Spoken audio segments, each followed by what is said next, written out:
Nepal's MPs raise public concerns demanding action on key issues. Speaker Ariel directs government to respond to raised concerns. Nepal's law minister says some bills to be tabled by mid-July. Communication minister says security printing center to be made professional institution. Nepal government's capital spending hits historic low in years. Over half of development budget remains unspent as fiscal year nears end. Riot in Sri Lanka's prison kills 25, over 100 injured. Clashes erupt following gang violence among inmates. UN Chief Guterres calls for AI to be governed, warns against allowing the technology itself to vibe code our future. And World Cup knockout stage continues with Portugal set to face Spain tonight, Belgium to meet the United States in other match.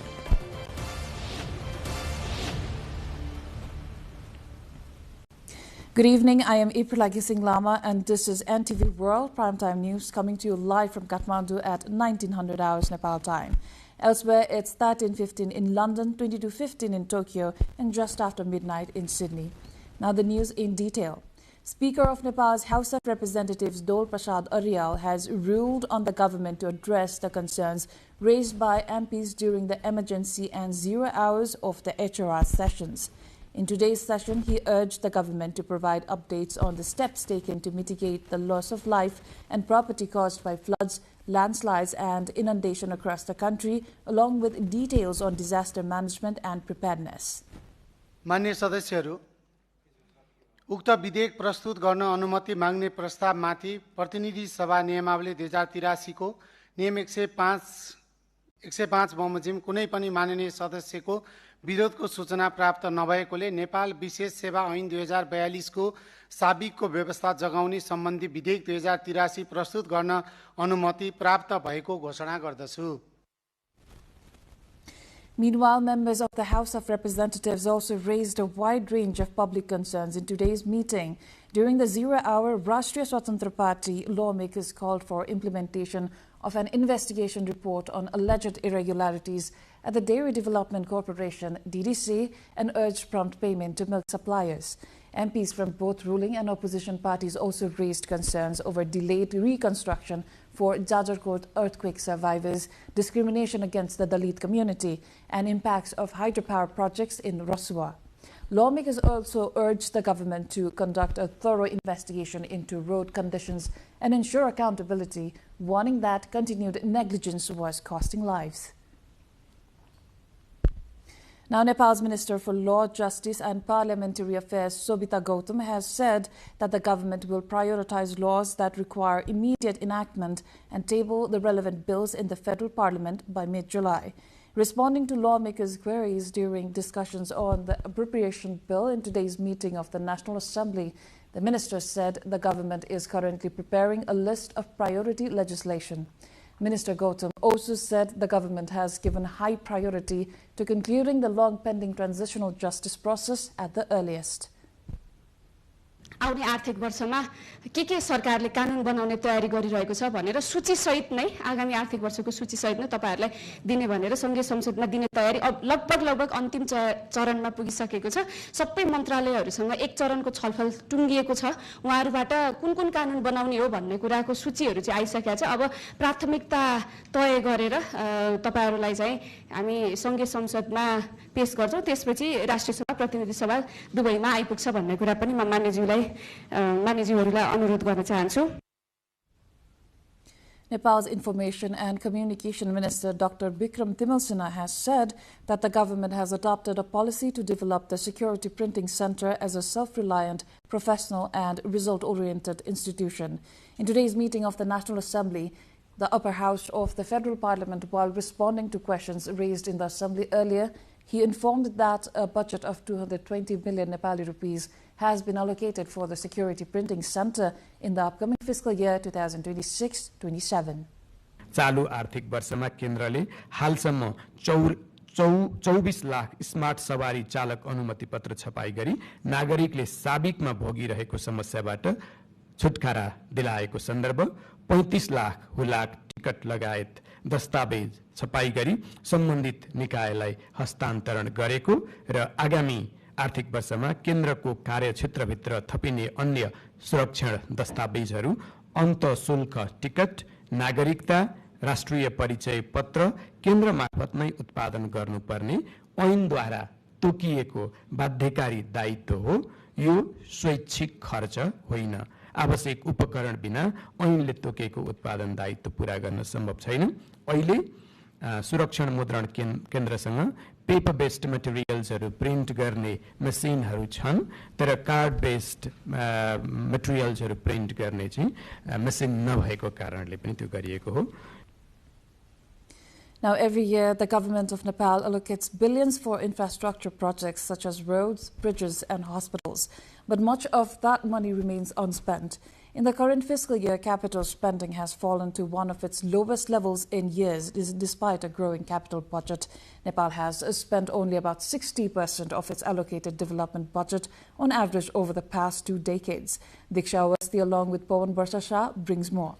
With just a week remaining before the end of the current fiscal year, more than half of the government's development budget sits unspent. The government has spent only 104.92 billion Nepali rupees out of the 407.88 billion rupees allocated under the capital expenditure heading. This is just 36.6% of the annual target. During the same period last fiscal year, capital spending had reached nearly 48%.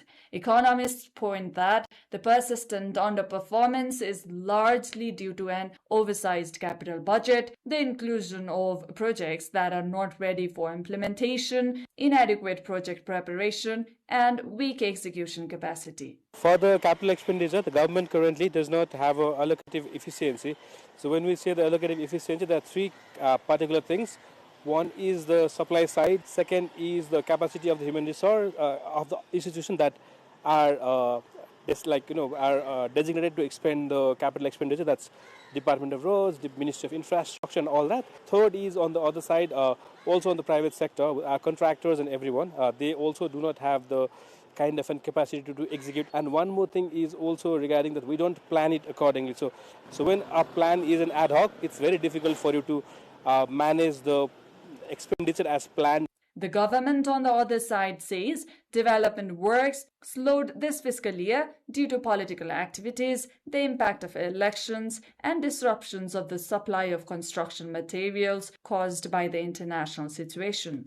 The Ministry of Finance says it plans to improve capital spending from the next fiscal year by implementing the budget according to a fixed calendar. X project budget कम भयो, काम धेरै भयो.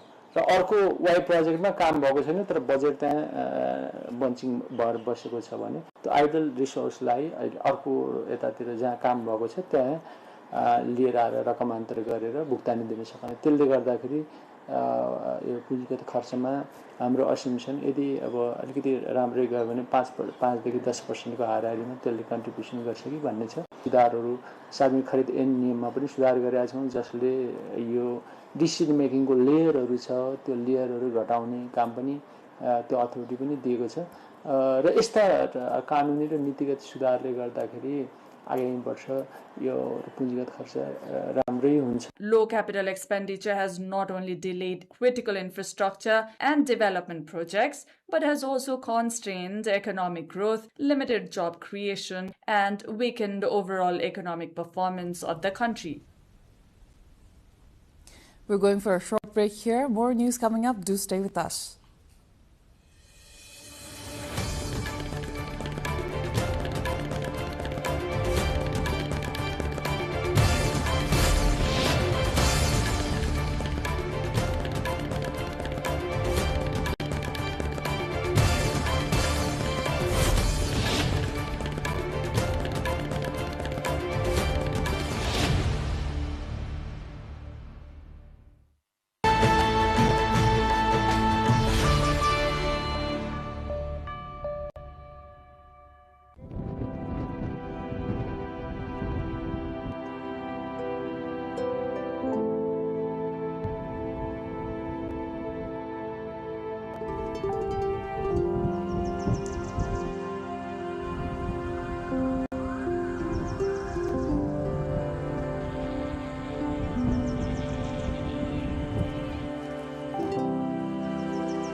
You're watching NTV World Primetime News. Welcome back. Nepal's Home Minister Sudan Gurung met with the officials of the district-based security agencies to take note of the border security situation and the areas affected by wild elephants. Home Minister Gurung, who arrived in Eastern District of Chapa on Sunday night, had a meeting with district security chiefs. During the meeting, discussions were held with the security agencies on the overall security situation of the district border management, smuggling control, drug trafficking, human trafficking, and other contemporary security challenges.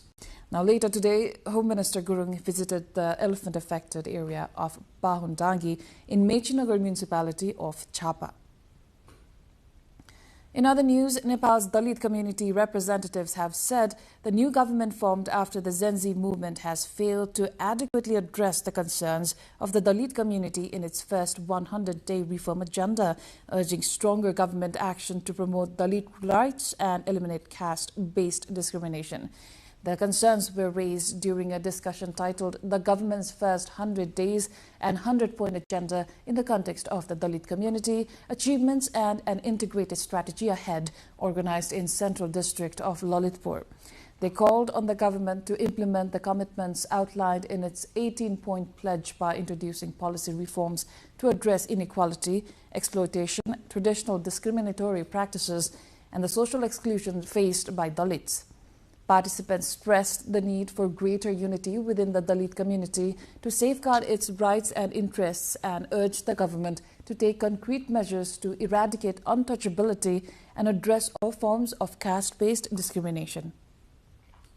Now, a notable shift is underway in how people respond to snakes entering their homes during the monsoon season in Dang district of mid-west Nepal, with the old practice of killing snakes on sight giving way to calling trained rescuers instead.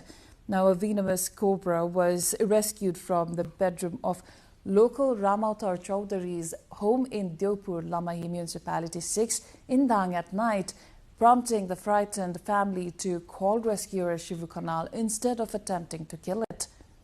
The rescuer managed to safely capture the cobra from beneath a tin box in the house and release it in a natural habitat away from the settlement. This is one of many cases of snake appearances within the local homes across the region. Experts say monsoon rains drive snakes out of their habitats in search of food and shelter, increasing the chances of them entering homes and cattle sheds. They are urging residents to clear bushes, control rodents, seal gaps in doors and windows, and immediately call trained rescuers rather than attempting to catch snakes themselves. Moving on, poor infrastructure and labor shortages have forced 43 of 50 registered rural homestays in Sangza district of Western Nepal to shut down, raising concerns over the future of community-based tourism in the district. Homestay refers to an accommodation arrangement where a traveler pays to stay in a local resident's home. Established to preserve local culture and boost rural livelihoods, the homestays initially attracted strong domestic and international tourist arrivals, but inadequate road access has severely reduced visitor numbers. The once popular Pitlek community homestay in Waling municipality of Sangza is among those struggling because of poor connectivity and a lack of workers. Homestay operators are urging the local, provincial and federal governments to accelerate road construction and tourism support measures to prevent the collapse of rural ecotourism and the loss of traditional village culture. It is now time for international updates, but before that, let's take a short break.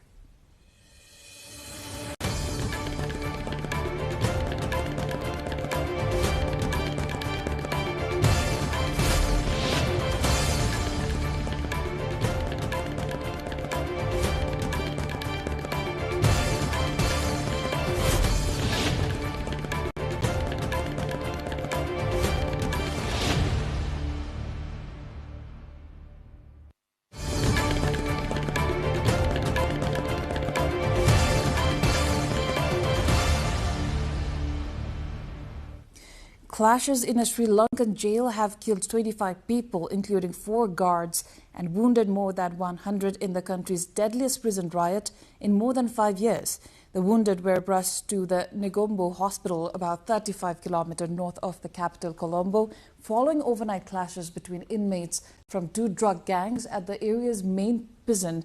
Police said fighting began on Sunday evening at the prison, which houses several thousand inmates, according to officials. As the reports of the fighting spread across the prison, women inmates at an adjoining section climbed on top of a roof and demanded their release on Sunday night. Police commandos were called in on Monday but not deployed inside the prison. In December 2020, rioting at another prison in Sri Lanka killed 11 inmates and wounded 117 during the height of the COVID-19 pandemic, leading the government to release hundreds of inmates from overcrowded jails.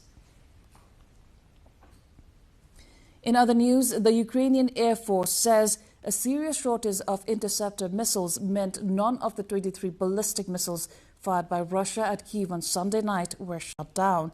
At least 12 people were killed in the second large-scale Russian attack on the Ukrainian capital in a week. 6 more were killed in the wider Kyiv region. Ukrainian President Volodymyr Zelensky has appealed for allies to take strong decisions at this week's NATO summit to provide Kyiv with air defenses.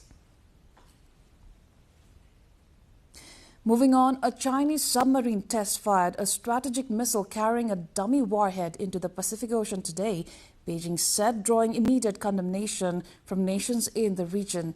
At a regular foreign ministry briefing, China responds saying that it was a routine military training activity not directed at any specific country or target. The missile launch comes amid heightened tensions in the Indo-Pacific, where China's expanding military activities have increasingly drawn scrutiny from neighboring countries and their allies.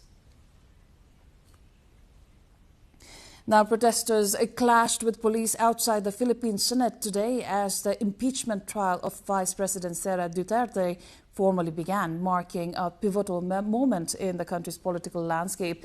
Now, as demonstrators marched toward the Senate, calling for Duterte's impeachment while police officers moved to contain the crowds amid heightened security. The impeachment trial is widely seen as a defining test of Duterte's political future, with her career and her widely anticipated bid for the 2028 presidential election hanging in the balance. If convicted by the Senate, she could be removed from office and barred from holding public office in the future. Now, the trial follows months of political tensions and is expected to continue over several sessions as senators hear evidence and arguments from both the prosecution and the defense. Japan has begun a new round of discharge of nuclear-contaminated wastewater from a crippled Fukushima Daiichi nuclear power plant into the sea, marking the 21st such release since the controversial operation began in 2023. According to the plant's operator, Tokyo Electric Power Company Holdings, the latest round, scheduled to continue through July 24, will release about 7,800 tons of wastewater into the ocean, containing approximately 1.3 trillion bariculars of radioactive titanium. Struck by a 9-magnitude earthquake and the ensuing tsunami on March 11, 2011, the Fukushima nuclear plant suffered core meltdowns that released radiation, resulting in a level 7 nuclear accident, the highest on the international nuclear and radiological event scale. Despite concerns and opposition from the international community, Japan unilaterally launched the discharge of nuclear-contaminated water from the Fukushima Daiichi plant into the ocean in August 2023. We'll take a short breather again. Do stay with us.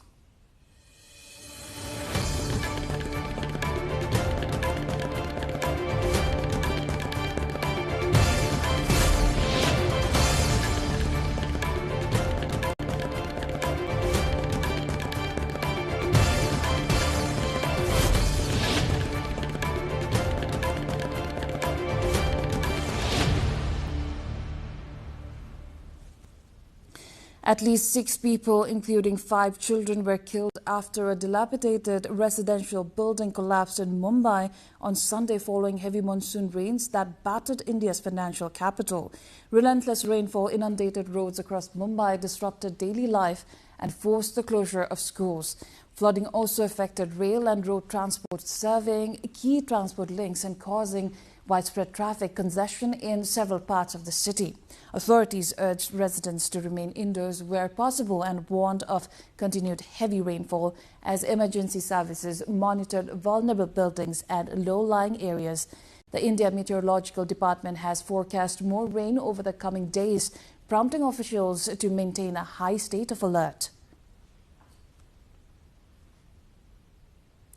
Now, the United Nations chief calls for a global governance system to shape artificial intelligence for the good of humanity, warning against allowing the technology itself to vibe code our future. Speaking at the UN Global Dialogue on AI, the Secretary General Antonio Guterres cautions that with AI advancing at runway speed, an experiment is being run on our own societies without a plan and without consent. If AI is to be powerful, it must be governed. If AI is to be trusted, those who build it must be accountable. If AI is to be global, it must be fair. And if AI is to serve the future, it must not consume the future. That will require governments to act with urgency, companies to accept responsibility equal to their power. Thousands of people dressed in the traditional white clothing with red scarves gathered in the northern Spanish city of Pamplona on Sunday as the San Efremín festival officially began with the firing of the Chupianzo rocket from the balcony of City Hall. The ceremonial firework marked the start of the week-long festival, one of Spain's best-known cultural celebrations, drawing visitors from across the country and around the world. Crowds packed the city's main square, cheering and waving red scarves as the opening signal launched the festivities. The San Fermin Festival, held annually in honor of the city's patron saint, is best known for the running of the bulls, which begins on Monday morning. During the event, participants run through Pamplona's narrow streets ahead of fighting bulls before the animals enter the bull ring. Authorities have implemented extensive security and emergency measures to manage the large influx of visitors and ensure public safety throughout the celebrations.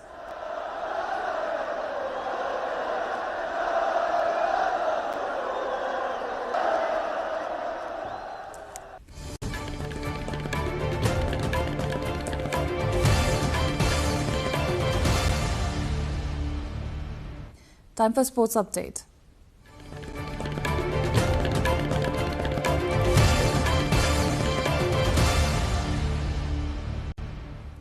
Portugal and Spain are set to face off in a highly anticipated round of 16 match tonight as the FIFA 2026 World Cup is now racing to the latter stages of the knockout rounds. The match is scheduled to kick off at 12:45 a.m. Nepal Standard Time. Cristiano Ronaldo leads Portugal in what is almost certainly the superstar's final World Cup campaign. But it won't be easy getting to the quarterfinals. Spain are defending European Championship winners and have their own superstar in 18-year-old Lamine Yamal. In other encounters slated for 5:45 a.m. tomorrow morning, co-host United States is set to lock horns with Belgium. United States was facing this crucial game without Florian Balogun after he received a red card against Bosnia and Herzegovina. But his one-match ban has been controversially lifted, so United States will be at full strength against Belgium. UEFA, meanwhile, said that intervening to effectively cancel a suspension at a tournament crossed a red line. Now, Brazil's all-time leading scorer, Neymar Jr., announced his retirement from international football on Sunday after the five-time champions crashed out of the FIFA World Cup 2026 with a 2-1 defeat to Norway in the round of 16. The 34-year-old forward called time on his international career moments after Brazil's hopes of winning a sixth World Cup title were ended by Erling Haaland's late brace. Neymar scored a stoppage time penalty, but it proved to be only a consolation. The penalty converted in the 10th minute of added time after Leo was penalized for fouling Casemiro was Neymar's first goal of the tournament. It took his international tally to 80 goals and 59 assists in 130 appearances, extending his record as Brazil's all-time leading scorer. Neymar's retirement brings the curtain down on one of the most celebrated international careers in Brazilian football. He helped Brazil win the FIFA Confederations Cup in 2013 and also claimed Olympic gold on home soil at the Rio 2016 Games.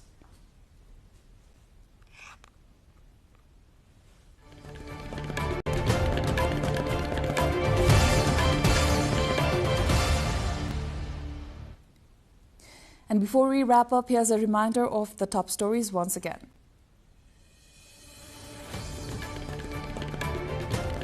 Nepal's MPs raise public concerns demanding action on key issues. Speaker Arial directs government to respond to raised concerns. Nepal's law minister says some bills to be tabled by mid-July. Communication minister says security printing center to be made professional institution. Nepal government's capital spending hits historic low in years. Over half of development budget remains unspent as fiscal year nears end. Riot in Sri Lanka's prison kills 25, over 100 injured. Clashes erupt following gang violence among inmates. UN Chief Guterres calls for AI to be governed, warns against allowing the technology itself to vibe code our future.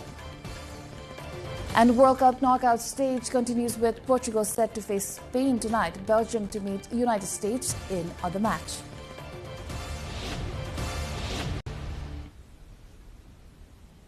That is all for the moment. Our next bulletin will be at 2200 hours Nepal time. Do join us through our social media and get the latest updates from our official website, nepaltelevision.com. Thank you for staying with us. Have a wonderful evening ahead.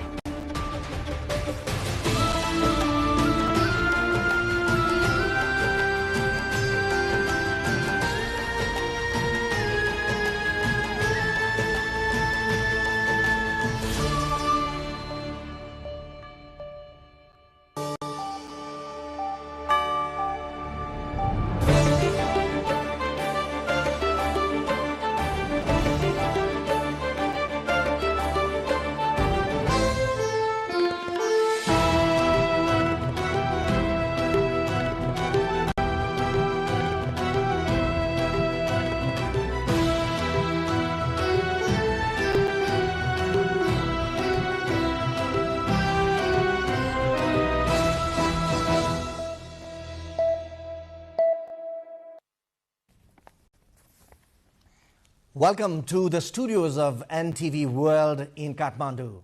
Public Service Broadcasting PSB Nepal's new initiative to make Nepal more visible and audible to the global audience.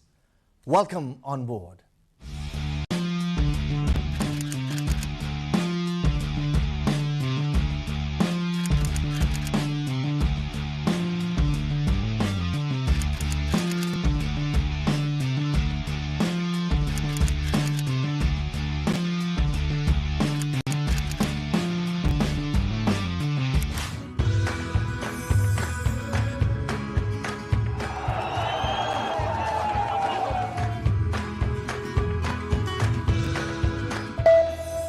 This is NTV World, facts that speak, insights that matter. Telling the stories of a changing planet. NTV World, Nepal's perspective to the world. Exploring the heartbeat of Nepali creativity. This is NTV World. The power of story shaped by technology. NTV World. Unearthing Nepal's hidden heritage. Discovering the timeless Nepal. Telling stories that endure across centuries. Where culture breathes, stories bloom. When the world moves, we make a sense of it.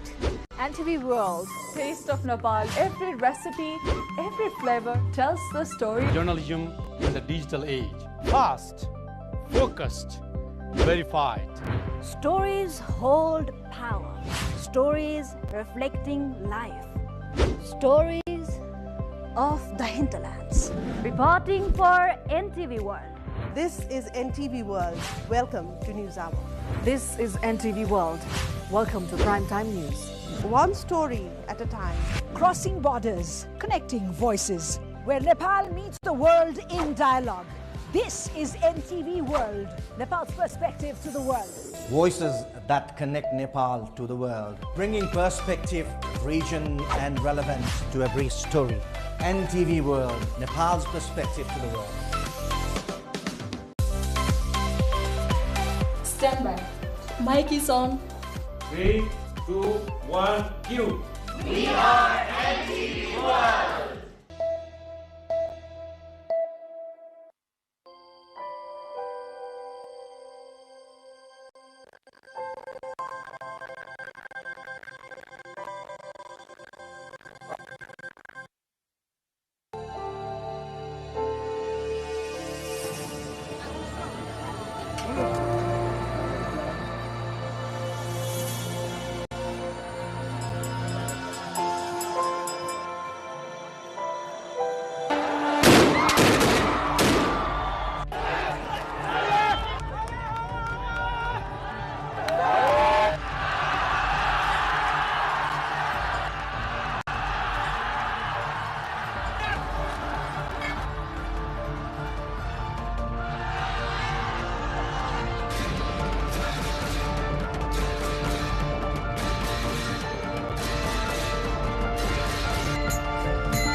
Welcome to the Hinterlands on NTV World. This weekly show brings together stories from the hinterlands of Nepal, takes you beyond the cities and highways into the heart of Nepal's rural landscapes.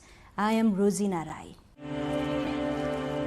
Our first report takes us to the hills of Dhankuta, where a centuries-old farming tradition is slowly fading from Nepal's rural landscape.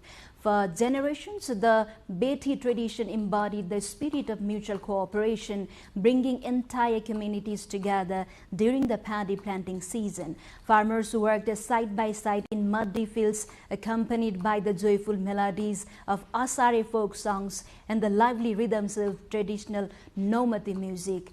But as agriculture becomes increasingly mechanized and rural lifestyle continue to change, this unique cultural heritage is gradually disappearing.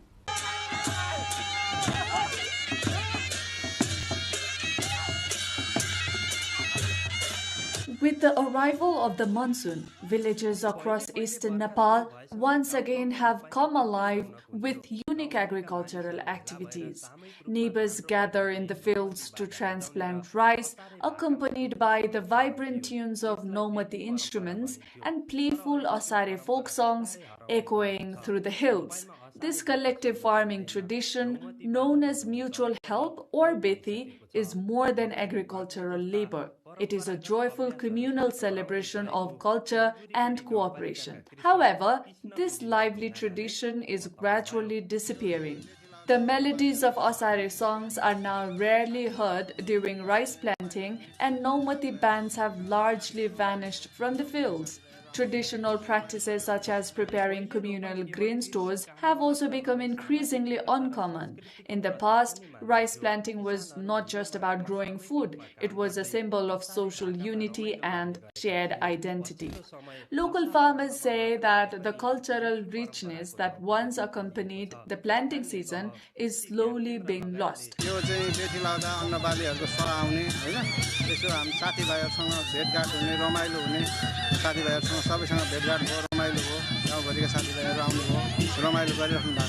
Although the full tradition has diminished, glimpses of Bethi can still be seen during National Paddy Day, celebrated on Asad 15 in the Nepali calendar. Farmers working side by side in muddy fields and singing folk songs that turned hard labor into a joyful community activity were once an integral part of agricultural celebrations in Nepal's rural landscapes. To preserve and promote this unique agricultural practice, local governments, the Agriculture Knowledge Center, and community organizations have recently begun organizing cultural events.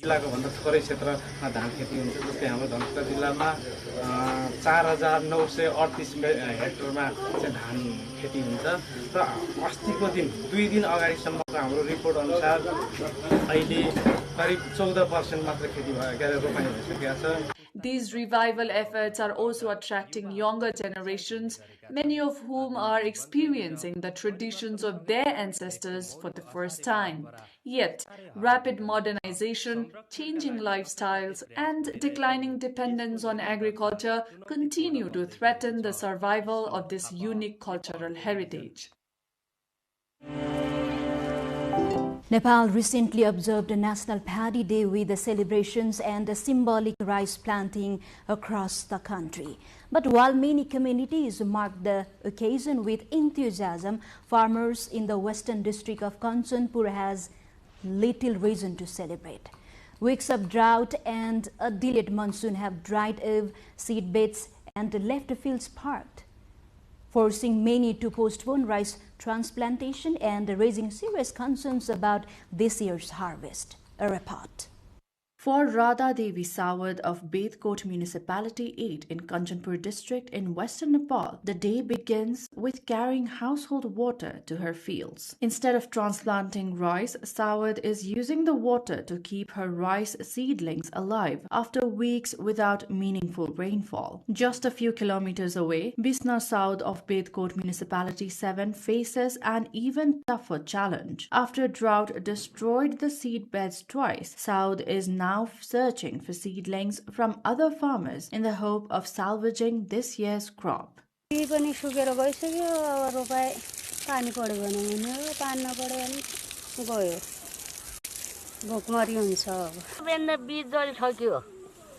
त्यो खाने पानीका धाराले दिने पानीको धेरै आवश्यकता हो कि पानी pound न हम खाना ही ना pound Their struggle reflects a much wider crisis unfolding across western Nepal. The Nepali month of Asar, which falls in June and July, is normally the busiest period for paddy transplantation, with fields turning green as farmers race to complete the planting. But this year, prolonged drought and the delayed arrival of the monsoon have left vast stretches of farmland across the western Tarai dry and uncultivated. Kanchanpur and much of Sudar Pashchim province in far western Nepal have received little to no significant rainfall since May. According to the Agriculture Knowledge Center in Kanchanpur, only about 45% of the district's paddy transplantation has been completed so far. While areas served by the Mahakali irrigation project and other irrigation systems have managed to plant their fields, most rain-fed farmlands remain barren. Many rice seed beds have overmatured waiting for rain, others have dried up completely, and even transplanted fields are beginning to crack because of the lack of moisture. Agriculture officials warn that rice production is likely to decline if the dry conditions persist. But for many farmers, the immediate concern is even more urgent. Without rainfall in the coming days, they fear they could lose this planting season altogether. For now, farmers' greatest hope remains the arrival of monsoon rain. But with meteorologists already forecasting below average rainfall this monsoon, agricultural experts say better use of weather forecast and timely crop planning will become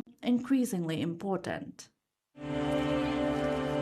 Rice remains the backbone of Nepal's agriculture, serving as both the country's staple food and the primary source for livelihood for millions of farming families. Yet, even as the nation celebrates its rice growers, imported Indian seed varieties continue to dominate fields across eastern Tarai. The growing reliance on foreign seeds is raising fresh concerns about Nepal's long-term agricultural sustainability and self-reliance. Now we turn to another issue that is increasingly worrying farmers in the eastern Tarai.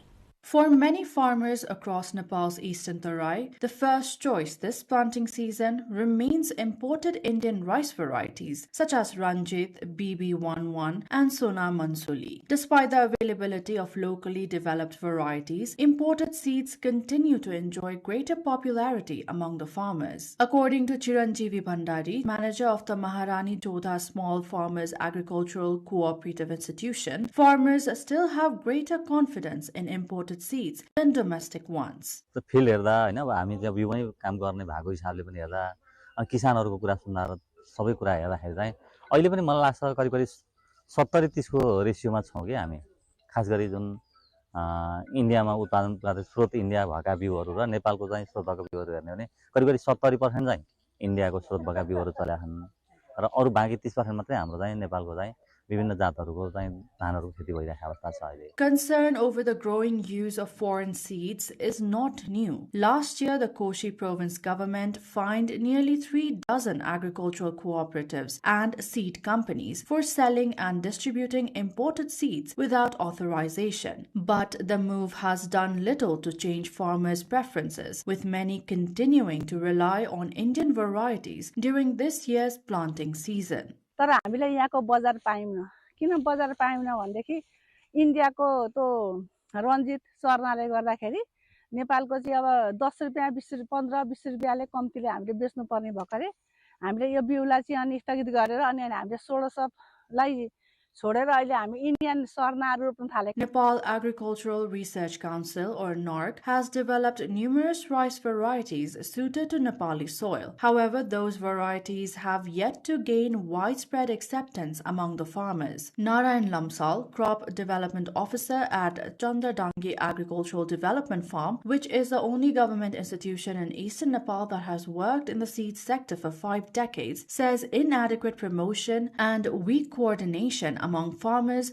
have limited the expansion of domestic seed varieties. धान पनि चाहिँ रञ्जित भन्दा बढी नै फल्छ, राम्रो फल्छ, रोग कम लाग्छ, किरा कम लाग्छ भनेर हामीले उहाँलाई जानकारी दिन सक्यौं भने अब हाम्रो यही जातमा यही धानमा नेपालकै धानहरुमा चाहिँ उहाँ आकर्षित हुनुहुन्छ भन्ने मलाई विश्वास छ र BB11 BG11 यो पहिले धेरै हुन्थ्यो तर केही मात्रामा चाहिँ हामीले घटाउन सकेका छौं तर तथापि अब हामीले सिफारिस नगरे पनि स्वीकृत नगरे पनि लुकीछिपी आइरहेको भन्ने सूचना हामीसँग आएको छ। Agriculture experts say quality seed is the foundation of rice self-sufficiency. They argue that improving access to quality seeds, fertilizers, and farm mechanization is just as important as increasing production. Unless Nepal researches, produces, and supplies the rice varieties farmers actually prefer, they say millions of rupees will continue flowing abroad every year for imported seeds, making the goal of self-reliance harder to achieve. This is also a serious threat to age-old ethnic varieties of Nepali rice and other crops.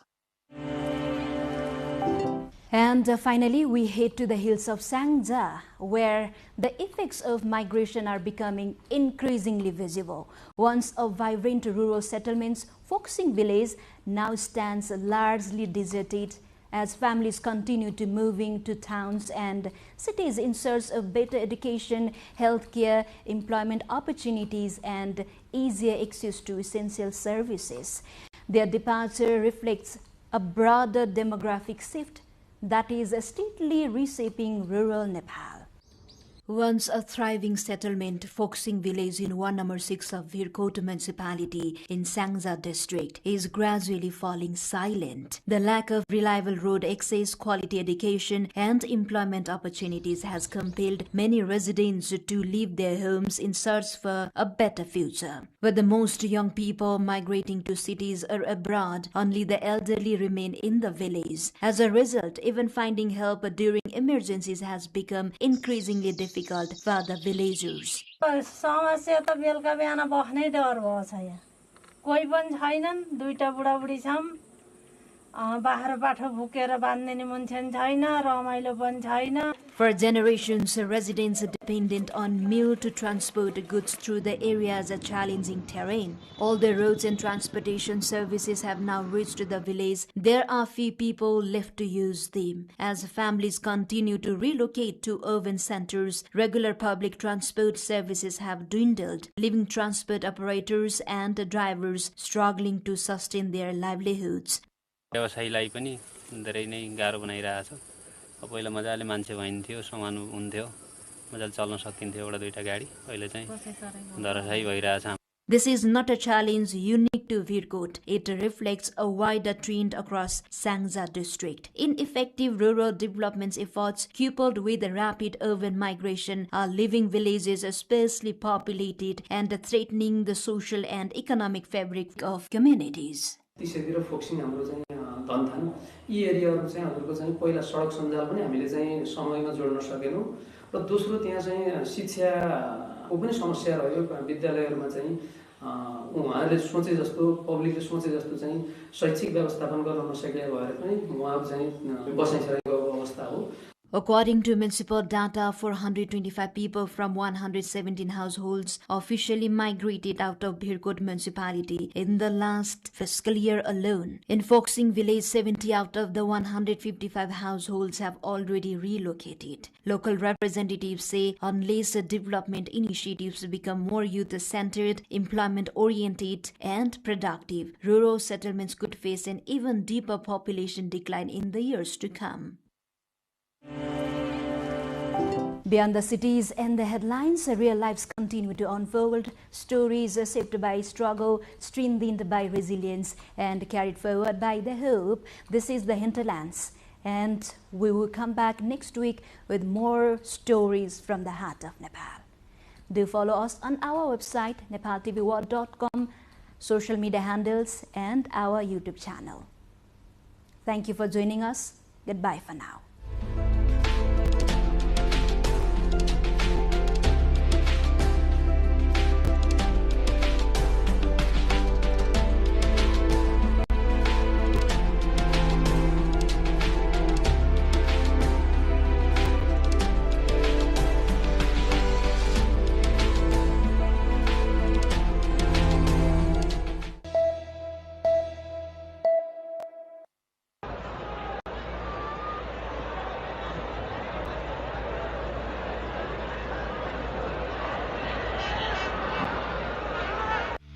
Only after 6 decades of the institutional development of the now popular game of cricket did Nepal get the opportunity to play in the World Cup. Although cricket was introduced in Nepal during the Rana regime, the sport was confined to a limited number of people, namely the elite. It all started with equipment brought by students returning from their studies in Britain and India. Although Cricket Association of Nepal (CAN) was established in 1947, cricket remained centered among a few affluent individuals and in limited tournaments for a long time. Starting with the Bishnu Trophy in 1948, tournaments were limited to competitions like the Madan Memorial Sealed, Jugal Kishore Trophy, Rammani Trophy, and later the Jai Trophy. Even as the sport expanded outside Kathmandu Valley, it took decades for cricket to develop at the grassroots level. After the International Cricket Council (ICC) granted Nepal affiliate membership in 1988, Nepali cricket embarked on its international journey. The rule of mandatory participation in tournaments by the ICC and the Asian Cricket Council (ACC) opened doors to international competition for Nepal. After participating in the Under-19 Asian tournament in Hong Kong in 1996, Nepal has not looked back. Winning titles at the Asian and global levels, Nepali cricket team continues its journey towards the pinnacle of world cricket.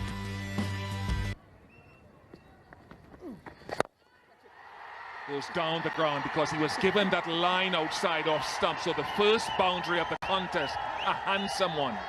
Initially confined to Turikhel in Kathmandu, many international tournaments were hosted in Nepal after an international standard ground was built in Kirtipur.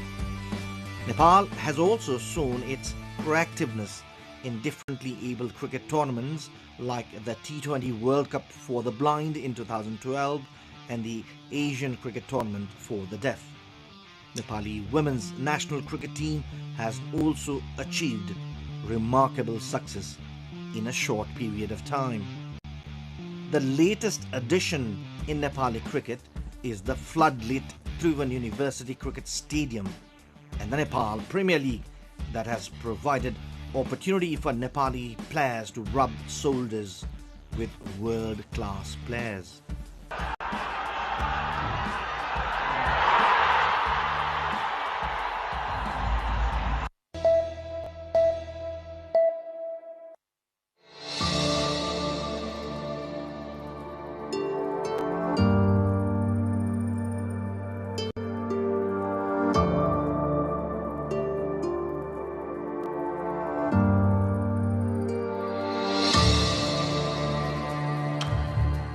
The gorgeous temple of Changu Narayan holds greater significance among the 4 Narayan temples located in different cardinal points of Kathmandu Valley.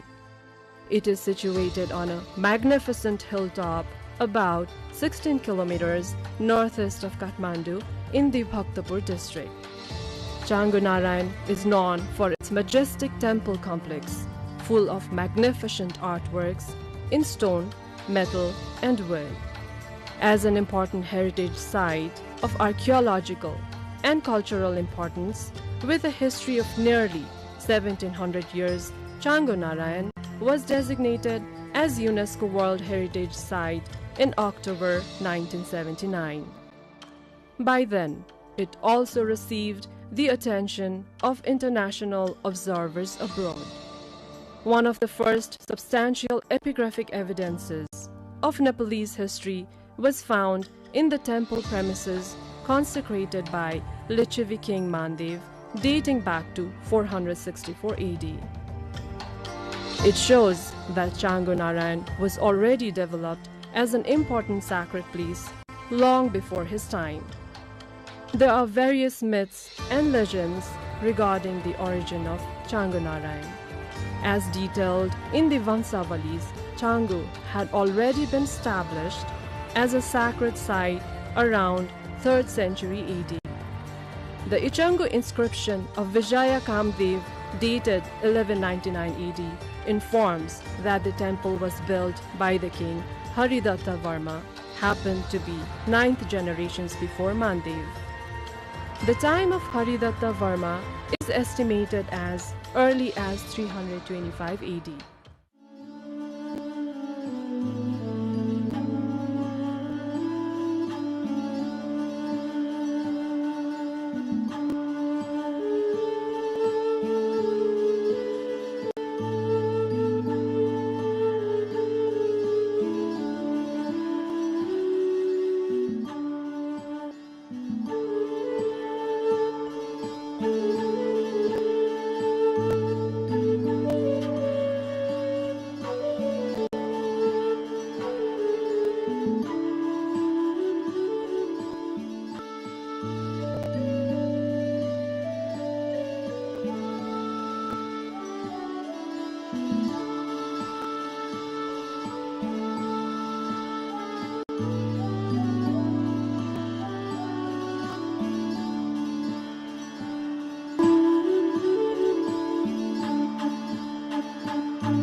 During Lichavi period, Changu Narayan was also known as Dola Shikhar, which refers to a mount or hill in the shape of Doli. Gopal Raj Vansavali and the Changu inscription also mention it as Changu, a Newari word that refers to swing-like hill. But the evidences show that this particular place was popular as Changu Narayan from the earliest time, and the same name exists in the society till present.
This two-storied temple is of basic Nepalese design with possible emphasis given to masterful ornamentation.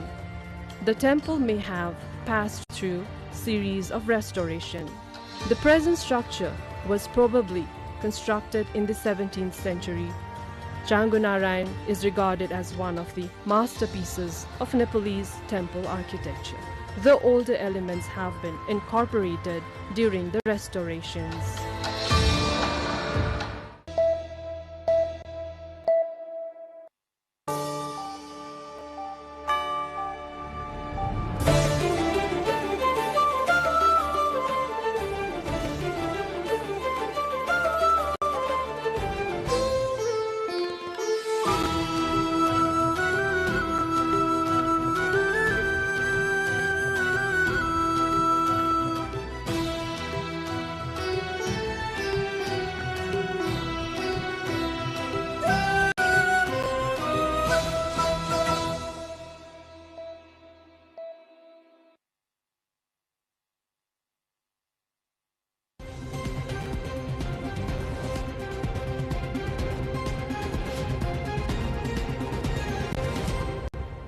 Every year, approximately 1.19 million people lose their lives in road traffic crashes.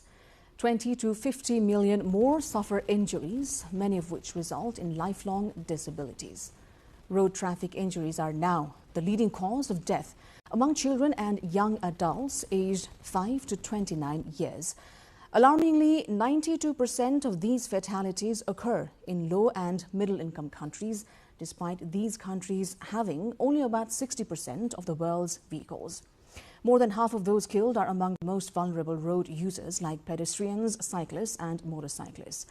Beyond the devastating human cost, road crashes also take a heavy economic toll, costing countries an estimated 3% of their gross domestic product each year. Now, recognizing the urgency of this crisis, the United Nations has set an ambitious goal of reducing by half the global number of deaths and injuries from road traffic crashes, that is by the year 2030. But what do these global figures mean for Nepal? On today's episode of Insight, we will examine what the road safety situation looks like here at home.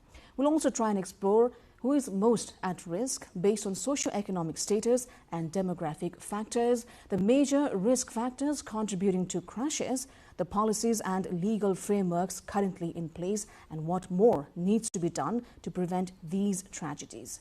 We'll also ask a critical question: are our state institutions and emergency systems prepared to respond quickly and effectively when crashes occur?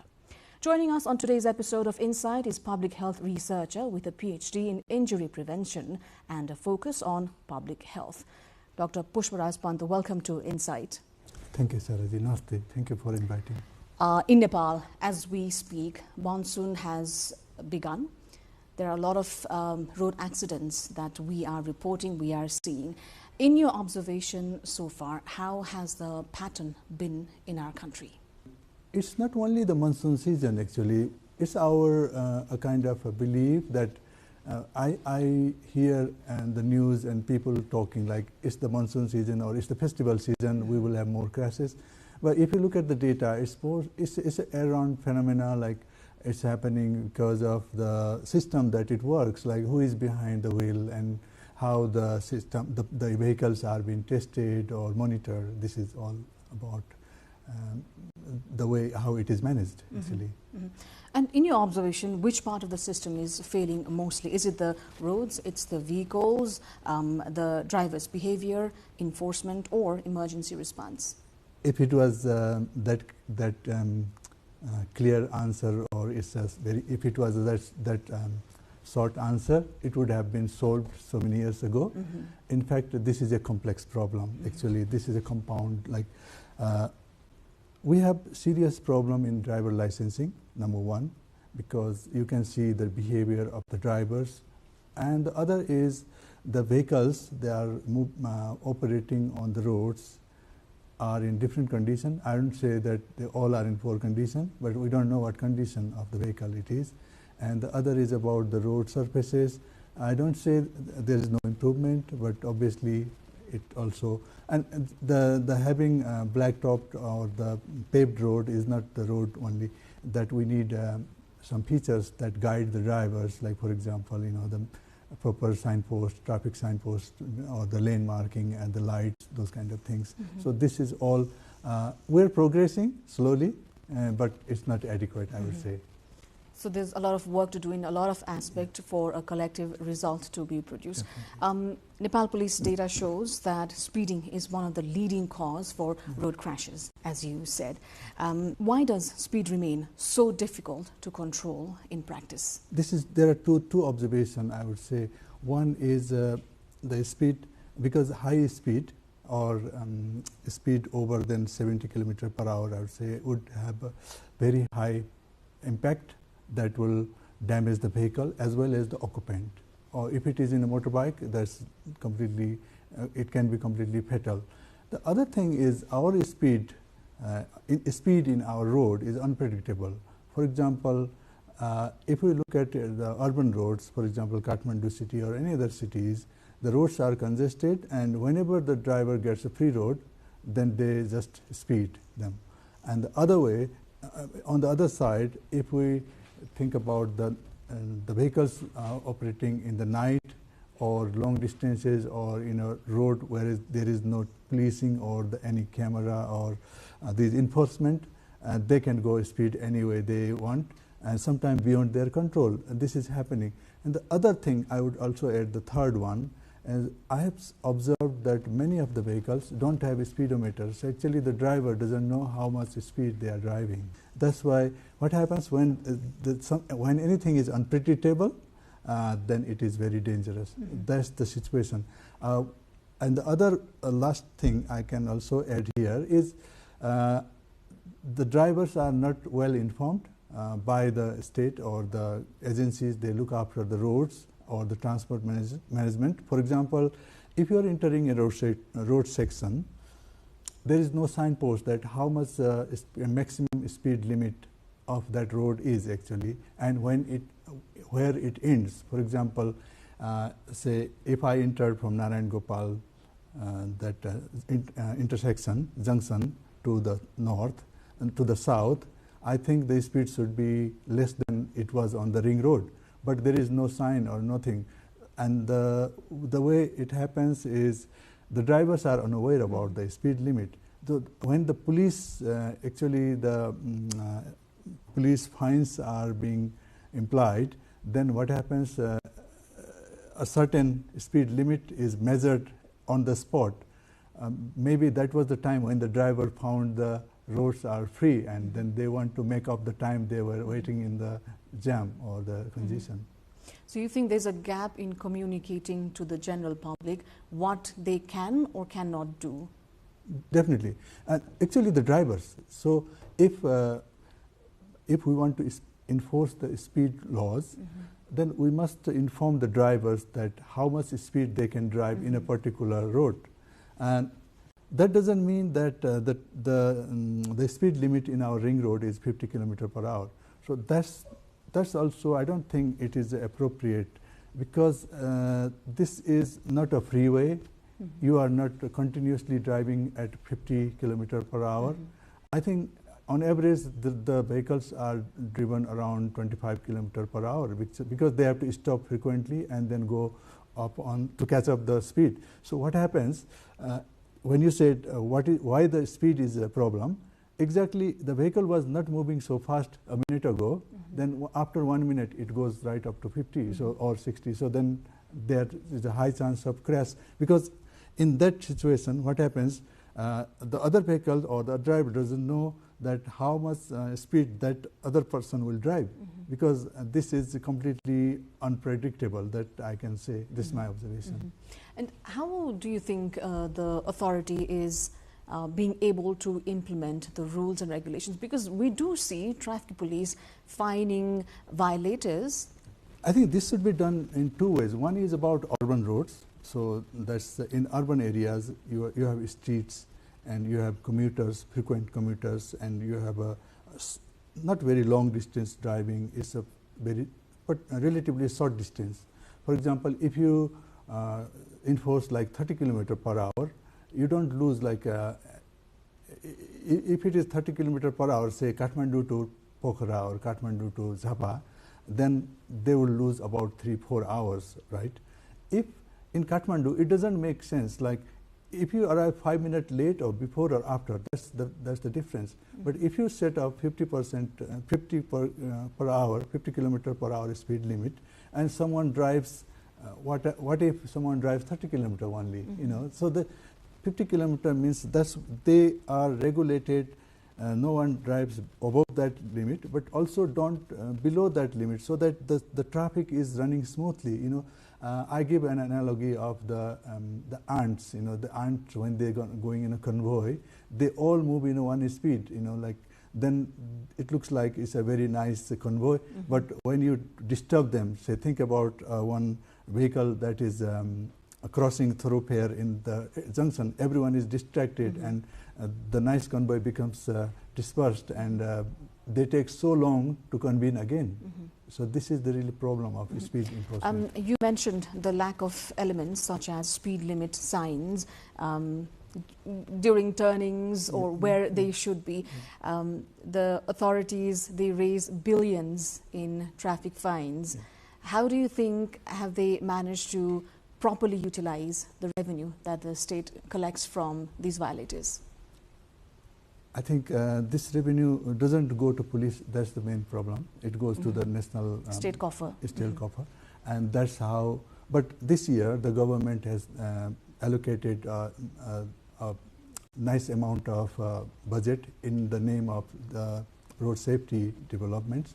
I hope this will next year, next financial year, will be a good one for all these complaint I am doing here, because there are the current government has nice plans to catch up all these backlogged physical infrastructure development and all those safety features, all these installments of what you call road safety furniture, we call them. For example, the traffic lights or street lights, or these lane markings, or whatever, this crash barrier that prevents the cars or the vehicles running off from the the cliff. So those kind of things, I hope it will be there. So as in the past, slightly the story is different, but since this is not yet the beginning of the new fiscal year, and the government already has got the budget out, and they have allocated a good amount, I hope this will be done.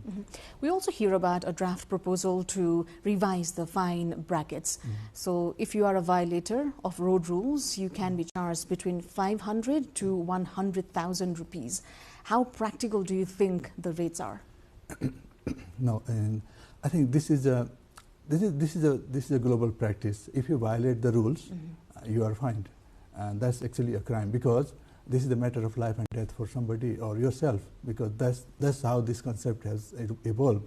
But the problem here, I was trying to explain before, was if you don't tell the driver or the road user what you are allowed and what you are not allowed to do on the road, by installing signpost or painting the road, or telling them during the driver licensing test, or through any other alert system, or any, for example, the road blockage things. You don't just put a signpost where the road is blocked. You should have a system that informs the driver well ahead. So if you have all these things in what you call practice, or you have provided them, you have a very good logic that you can fine driver very happily, because you have already educated them and they are not following it. But in ours, it's too early to comment on them actually. Why the government has done it before. It's the existing Traffic Management Act is very old. It's almost over 30 years old, and some of the offenses are not even recognized. For example, mobile phone or all these tech-related things were not there before, so that you have to update them. And if you are revising the offenses and then the amount of the fine, I think it's reasonable. But the biggest point here is the government, and there are three agencies. I should say now, by highlighting the fines, we are kind of passing the ball to the police actually, where the what you call responsibility, or is their job duty was to the Department of Roads and Department of Transport Management and all other local bodies too. So my question is whether they have done their job. Otherwise, what happens? I don't see any lane on a road, but I am fined because I drive on the other side of the road, and assumption is that I am in the wrong lane, but there is no lane marking. So that's the main point. If there was a lane marked, whether it is dotted or is a solid, then anyone can, that's the evidence that I was doing the wrong thing. If it is just a black top, you can't say I was in the wrong lane. So the approach of negative reinforcement in this case would be too early. Yeah, actually, this is sometimes what happens. People are a bit. There will be some backlashes. But I have since it's my job and I am a kind of researcher. I talk with so many drivers and things. I have found very positive remarks around driving, drink driving, and drugs, all these things. But when it comes to about traffic light or lane things, the drivers say exactly what I'm saying, because if you don't provide the lanes, how can we maintain it? That's the biggest question. But otherwise, considering the minimum salary that the government has determined and all, the rates that they have proposed, of the idea that they have floated, do you think they are fine? The highest amount is slightly high, thinking about the average earnings. But in high-income countries also, there are heavy fines, and people are always scared of being fined, so that they keep themselves in a discipline. And I also have some kind of experience of living abroad, and my friends are drivers as well. So they are very cautious before using a road. They look for whether it's where there's a one way, where there's a speed limit, and how the conditions are. So this becomes their job nowadays. In our country right now, the driver, one thing is driver don't have power too, The drivers are powerless kind of what you call, not even employees, they are just the worker. Even if you drive a car, I don't think you feel you have enough power, because this is just there are so many things you are pressed on, but you have nowhere to express your grievances or worries. For example, I gave you example. You are fined on a crossroad that you violated a lane, but there was no lane. So where will you go? Because police is putting fine on you, but this is not police job to make lanes. That's my point here. So you mean the interagency coordination has been lacking? Yes, that's how the historical problem here. So that's why this situation has come actually. And now we are missing two things. When you're talking about drivers and lanes, in our country we have got very heavy fleet of motorbike, almost 75% two-wheelers, and these two-wheelers are not really appreciated in any traffic transportation kind of thing. Number one, they are self-vulnerable, very delicate, and there is no safety harness. And the other is they are very, what you call, prone to violate the rules because of two things. One, there is convenience, and there is no other infrastructure made for them separately drive motorbike like that. So this is another thing. So pedestrians and two-wheelers are the most vulnerable of the victims. Do you think the state has separate policies to address these different segments? I'm not aware about this, except there are rules for mandatory helmet rules. For example, anybody on the bike, either single or double, or in Nepal we have 3 people, more than 2 people also, they carry their children. So I don't think so there is no rule actually. That's how they are carrying their children, or the goods sometimes they carry it. We also lack some of the rules. Since you raised this, I don't think we have separate rule for pedestrian, separate rule for motorbike or even bicyclist. We have one rule, the Transportation Vehicle and Transport Management Act, and these things are then we call regulation. You have to regulate. You have to regulate taxis, your private cars, motorbikes. Nowadays we have got these motor taxis, motorbike taxis. Now we have got increased cycle lanes. So what happens when there is a dedicated agency that is for road safety, that looks after, that puts the people in the center, road user in the center, and they looks after their safety. At the moment, we are driven by the acts, or rules, or regulations. They are driven for infrastructure development and transport, the connectivity and those kind of things. So I don't blame them. That's their right. They are doing their right job. But we should have an agency or organization that looks after people's safety.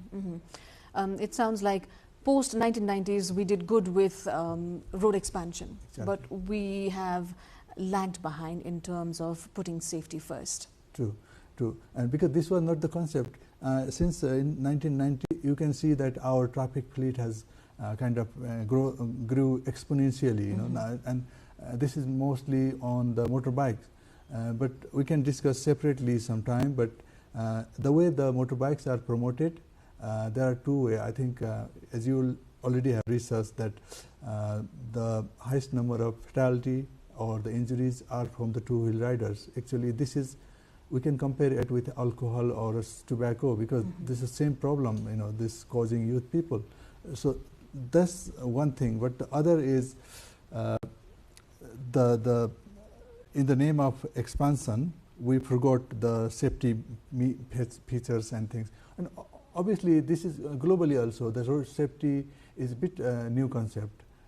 Before, say, in 1990s or before the 1980s, my friend was telling that in France it used to be a very, very different situation than it is now. And in Sweden, people in 1960s, I think, they switched from right to left, and they spent billions and billions of dollars in 1960s to improve the road safety culture of the people. So we need investment too. And to comment, I think, on the government part, it looks like with the fine imposing the fine, we can change people's behavior. But the theory of the knowledge transfer says that you can import the technology, you can import the car quickly today, but you need at least 1 month, to get it around. How the steering wheel, how the brakes, how the things are working, as well as what are the safety features. You have to learn. It will take 1 month or so, but you can buy it today, And the other thing is about caring for safety yourself or for the passengers or anybody on the walking on the road is a bit a time. They need a time, like you need a second to think about all of these people. If you're just thinking about arriving to your destination, then you are not thinking about safety. This is a culture, so that really needs a time. If you notice the discussion and debates going over the past few years, you will notice that before 5 or 10 years, there was no such discussion used to be. So these days, we have so many people talking about road safety. They are demanding different solutions. That's why the government is, I think, listening to it, or they must listen it, so that they can implement what the people are demanding. That's how it works. So it's slow but steady. The United Nations, considering all of these scale of impact, has taken a target of reducing the number of fatalities and also injuries, in fact, by half by the year 2030. Do you think it is too ambitious, or are we prepared to attain that goal? This is a second decade, actually.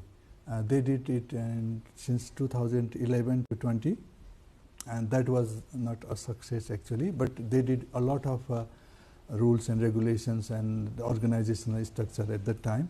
Then in 2020, they set for another one, because 21 to 30. So this is the second decade. And as you referring the global status report on on road safety 2023, there was it shows that there have been so many countries they have reduced, and so many countries have at least not increasing anymore. So they have started to decline. About 100 countries or so out of 200. This is a big progress. But thinking about your question, in the Southeast Asia region, we used to have 11 countries, and now we have 10.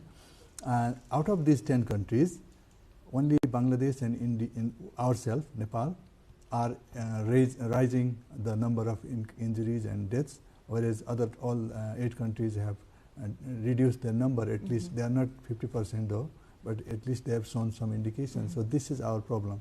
And the other thing is, I must say, when you're talking about the UN and these things, the data discrepancy is already there. When we talk about 1.19 million deaths, we are referring to the estimates done by the World Health Organization due to using their statistical models and things.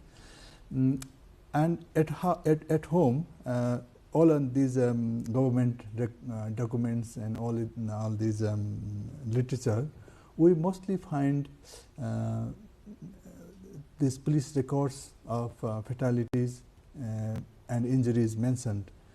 We also have Ministry of Health. They records the number of injured patients visited to the health facilities, but I don't see it is referred to anywhere. It is also around 100,000, whereas the traffic police accounts for only 35 to 36,000 injuries. And the other thing is the number of fatalities. Police counts them about less than 3,000, but the World Health Organization previously used to estimate around 5,000. Now they have increased it to the 8,500. And let me give you an example of yesterday crash in Karnali Highway. You see that we don't know how many people are on board. And this one body is found, and one person is counted as fatal yesterday. They're still searching. Yeah. No, but my point is the number. Yesterday, fatality was one person in Karnali Highway. Actually, if we are legally looking for the police record, this is one person death yesterday indeed. But in reality, we don't know how many people died.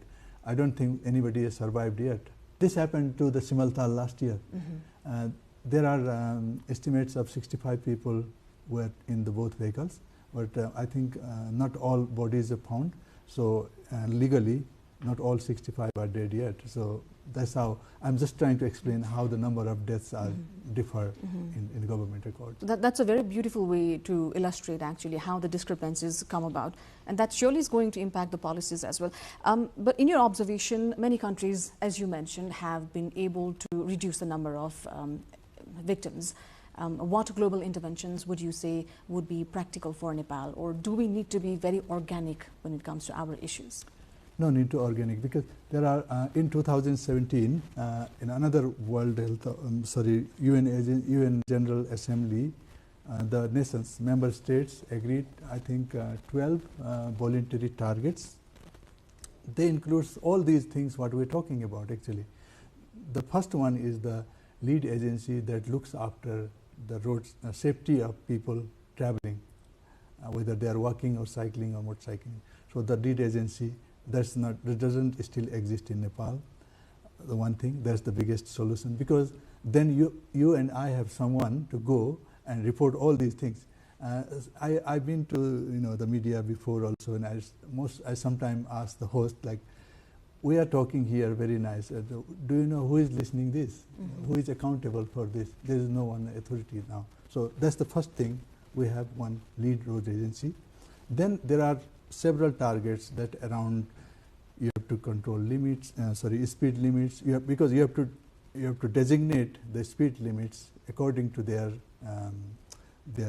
status. For example, if they're highways or street or the urban roads, then you have to test your vehicles, all the mandatory test for the vehicle, as well as import very highly safety rated vehicles only. Then you are enforcing mandatory helmet rules. All these, there are 12 targets, including as you touched in the beginning about the post-crash response and the treatment of the injured persons. So there are all these targets are set, and their description how it should be done. But the problem is that there is no agency to look at them. That's how it is it is delayed. If you could mandate a few reforms that the government can make in the next few months or a year, what do you think they would be? No, they are definitely the reform, because this is actually transition. You know, the government has just taken over, and there are lots of things underway in pipeline. But these are the things they are already, because I am aware about the new road safety policy is coming. The Road Safety Act is coming. The Transportation and Vehicle Management Act you mentioned is being amended. All these things, and the Ministry of Transport, this infrastructure development has resourced for with a very good amount of budget for road safety works. So these are the things. This is the beginning, actually. This is a year-round issue. However, most of it comes to highlight to general public, especially during monsoon season. Do you think there should be monsoon-specific steps that the government needs to adapt? To be frank, I checked the number of fatality and injuries and crashes during the monsoon and during the festivals. I don't remember top of head, but it's not much different than the average. So I would flip this question and would suggest the way people think about traveling. They think about how is the weather, how would it rain or not, how is the road. If they think the same way through year round, some of the fatalities or crashes will definitely stop, because this is not because of the monsoon. Definitely in monsoon we have got hilly terrain, there are slopes, there are some the fragile this road topography, so that it happens that when it rains the roads are washed away. That's one thing, but this is a temporary problem. Say for example, if we are traveling right now in Tarai, whether it's a very hot weather, and you suddenly enter into a cold place, and there is a risk of driver being fell asleep because of this pleasant feeling, and the vehicle can crash. And this thing can happen anywhere, like it's not a matter of regardless of the weather. Yeah, no, I don't say this is completely. It doesn't happen, because there are examples. There are floods, there are landslides, and it happens. But what I'm trying to say, we think about these situations and we don't travel, and we avert the crashes or any mishaps, But what happens? In a dry day, we don't think about it. So that's my point. If we start thinking, that doesn't mean that we have to care about all about it. The state is there, and there are agencies to look after all these things and monitor. But to respond to your question, because you asked that in monsoon, and also some people ask during the festivals, because during the festival people also think that okay, we are traveling long distance. How will we our journey? All these things. They take care of it, actually. To conclude our conversation, if you could summarize the pattern that you've observed in Nepal and what could be done.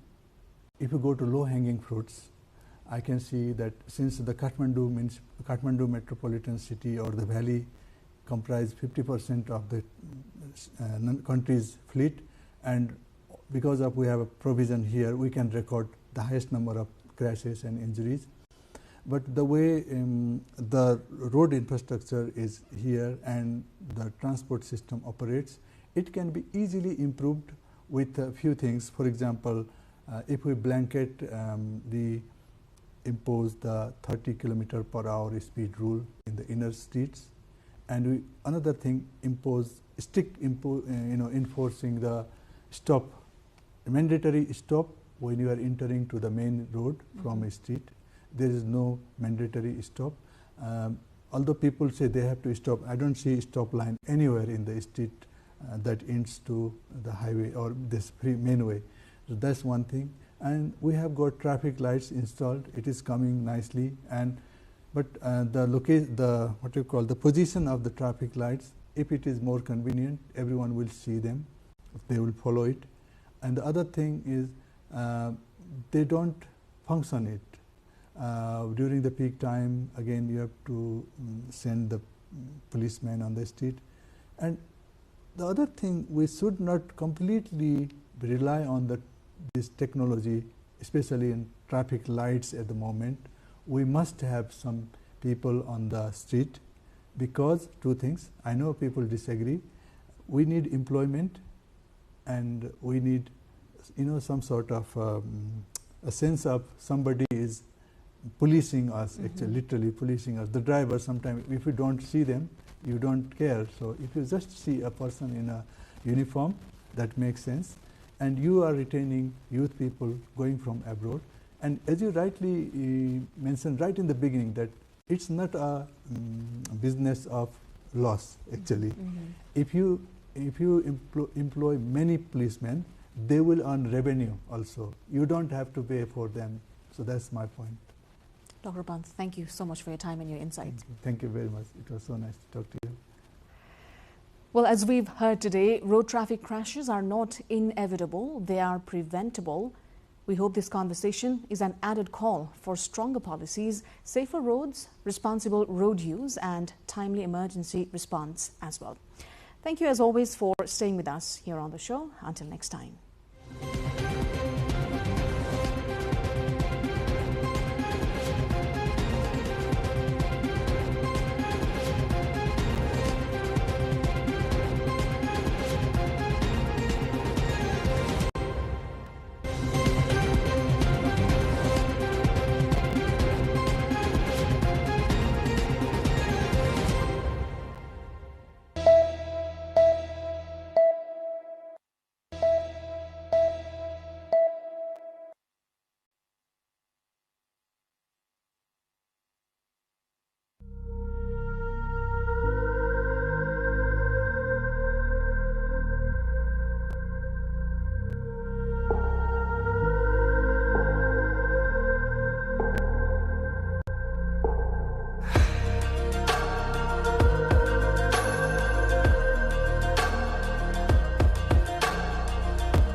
What if I told you a story of a place shrouded in mystery and steeped in stones? A place where warriors were born and raised, and their path through the mountains still remain to this day. Ajirkot, Gorkha, the unbeaten kingdom. हामी पाहुनाहरू आउनु हुँदाखेरि हामी यसरी स्वागत गर्छौं अनि अलि-अलि नाचगानहरू देखाउँछौं। मेरो सिंहो नेपाल गाउँकी गोरखामा गर्व लाग्छ जन्मिएछु साथै स्वर्गमा म त नेपालकी छोरी भन्छन् Gorkhali.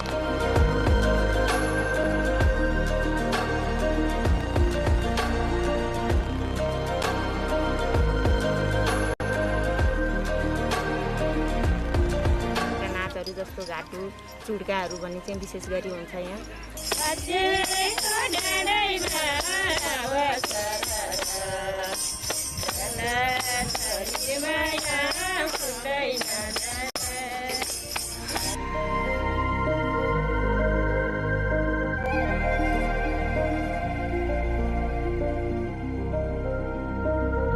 For those seeking a luxurious escape, there are stunning lodges that offer an indulgent retreat amidst the rugged beauty of this place. But for the true adventurers, this place has it all, from trekking through dense forest of Nagepokari trails to exploring ancient temples and learning the rich history of the region. So, what do you fancy? Are you the solo explorer, or do you prefer luxury within nature? Or perhaps you are the one who seeks to witness it all. Well, after all, life is a box of chocolates, and this place is filled with surprises.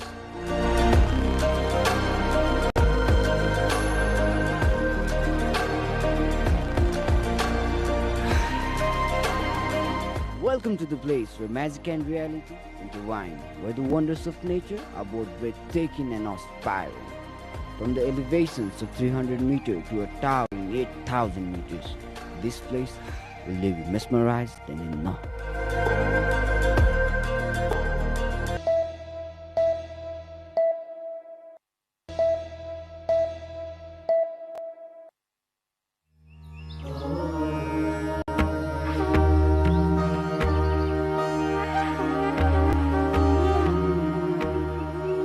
Pashupatinath is located in the eastern part of Kantipur city, approximately 5 kilometers away from Bagmati River. During the Lichavi period, the area surrounding Pashupatinath was known for animal rearing.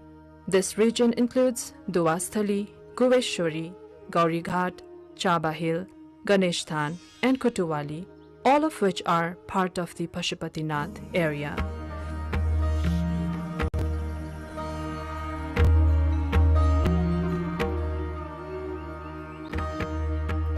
In 1979 AD, UNESCO designated Pashupatinath as a World Heritage Site. The blessings of Pashupatinath have been revered since ancient times, indicating the site's significance long before the Lichavi dynasty. The presence of Jyotirlinga, a sacred representation of Lord Shiva, is mentioned in one of the ancient texts, highlighting its historical and religious importance.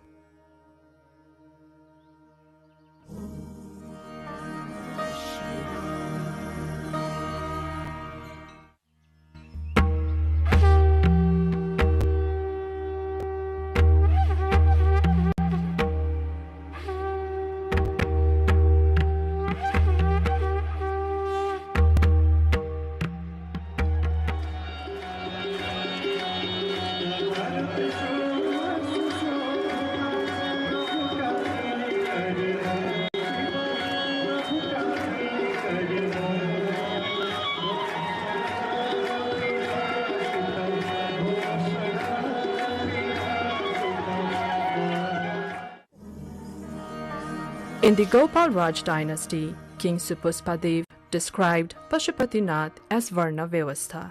Following Supuspadev, every subsequent king incorporated the name of Pashupatinath within their own names. King Vaskardev offered 3 kosh to Pashupatinath, Brishdev presented a Trishul, Dharmadev contributed a Brishjos, and Narendradev offered various kosh made from different materials. Finally, Jayadev offered a lotus to Pashupatinath.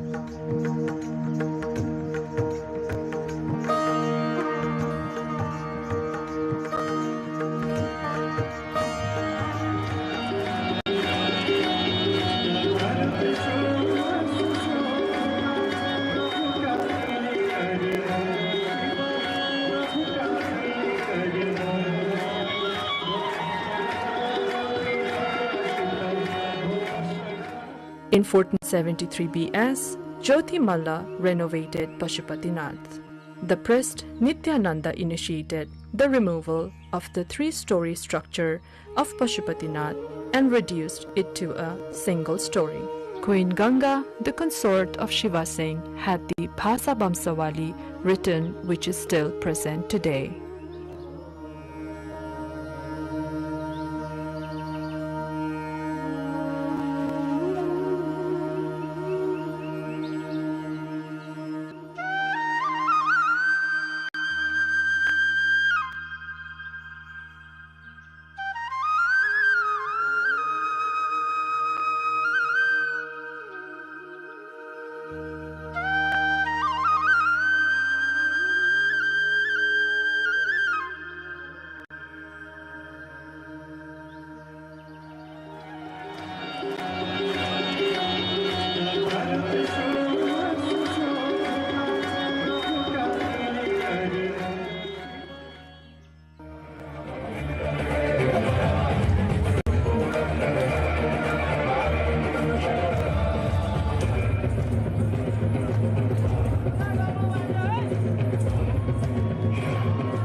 During the Malla dynasty, the offerings made by the kings to Pashupatinath can still be seen today.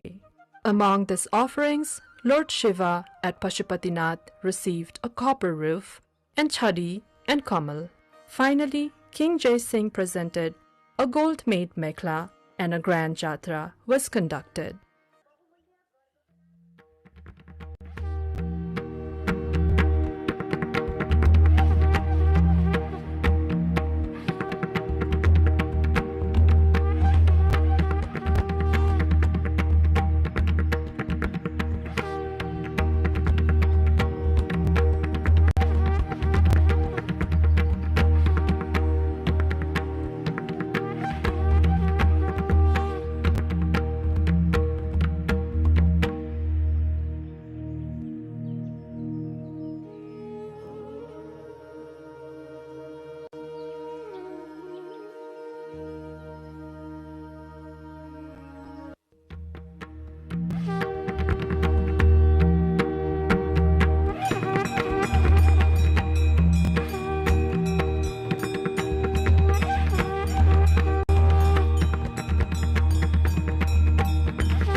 The temple's extraordinary design is attributed to the cumulative contributions of successive kings, each leaving their mark by adding distinctive elements to its architecture.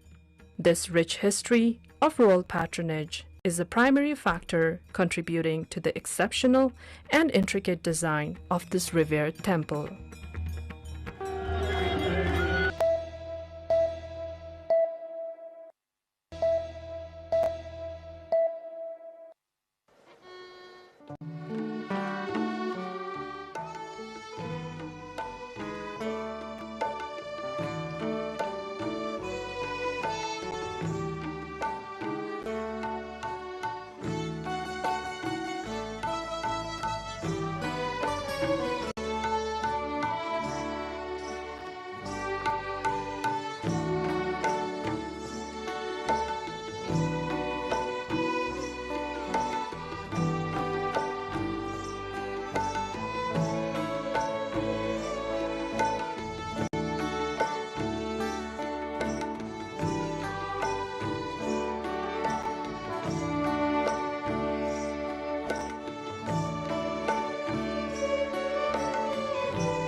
The United States marked the 250th anniversary of its independence with nationwide fireworks displays, military flyovers, and public celebrations, despite severe weather disrupting events in several parts of the country. In Washington, D.C., President Donald Trump addressed a crowd at the National Mall during a delayed Independence Day rally before a large-scale fireworks display. In his speech, Trump declared that the American dream is back and praised the nation's history, describing the United States as a global symbol of hope and freedom.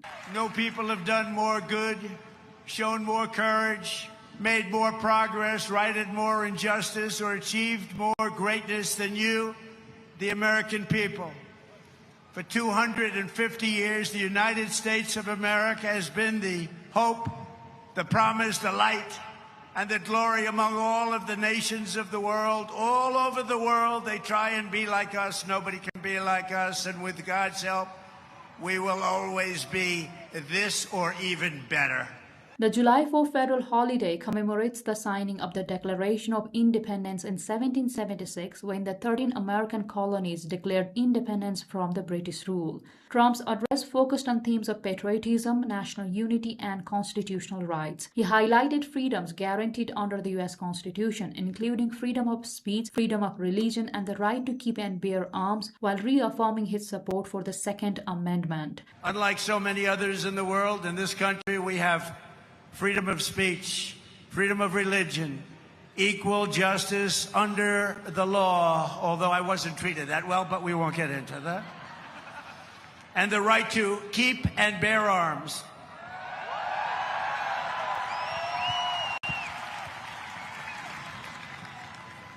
And for the almost 6 years that I was president, I guarded very, very powerfully your Second Amendment, and they didn't do a thing to it, and it was not easy. The president also referenced political priorities, including his backing of the Save the America Act, and criticized past treatment he received while in office. The anniversary celebrations have also drawn criticism from some opponents who argue that the president's prominent role and political messaging overshadowed what is traditionally a non-partisan national commemoration.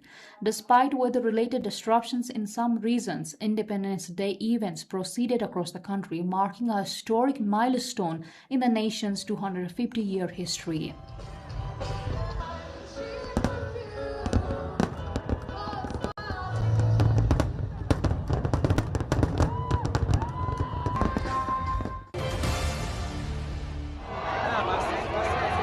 Hundreds of thousands of mourners gathered at Tehran's Grand Moshallah on the second day of funeral ceremonies for Iran's late Supreme Leader Ayatollah Ali Khamenei. The funeral follows the deaths of Khamenei and 4 relatives in a U.S.-Israeli airstrike on his compound on February the 28th, an incident that sharply escalated tensions in the Middle East and drew international concern over the risk of wider conflict. State media reported that millions have participated in funeral prayers and related processions since the ceremonies began, with officials describing the gathering as one of the largest public displays in recent years. Senior Iranian political, military, and religious leaders attended the ceremonies alongside a large number of citizens, while security remained tight throughout the capital. Additional memorial events are expected to continue before the final burial rites. The funeral has unfolded against the backdrop of heightened regional tensions and intensified diplomatic activity aimed at preventing further escalation. Meanwhile, diplomatic signals from Washington indicated efforts to prevent further escalation during the mourning period. U.S. President Donald Trump said both sides had agreed not to carry out military action during the funeral proceedings, adding that discussions with Iran will continue after the ceremonies are over.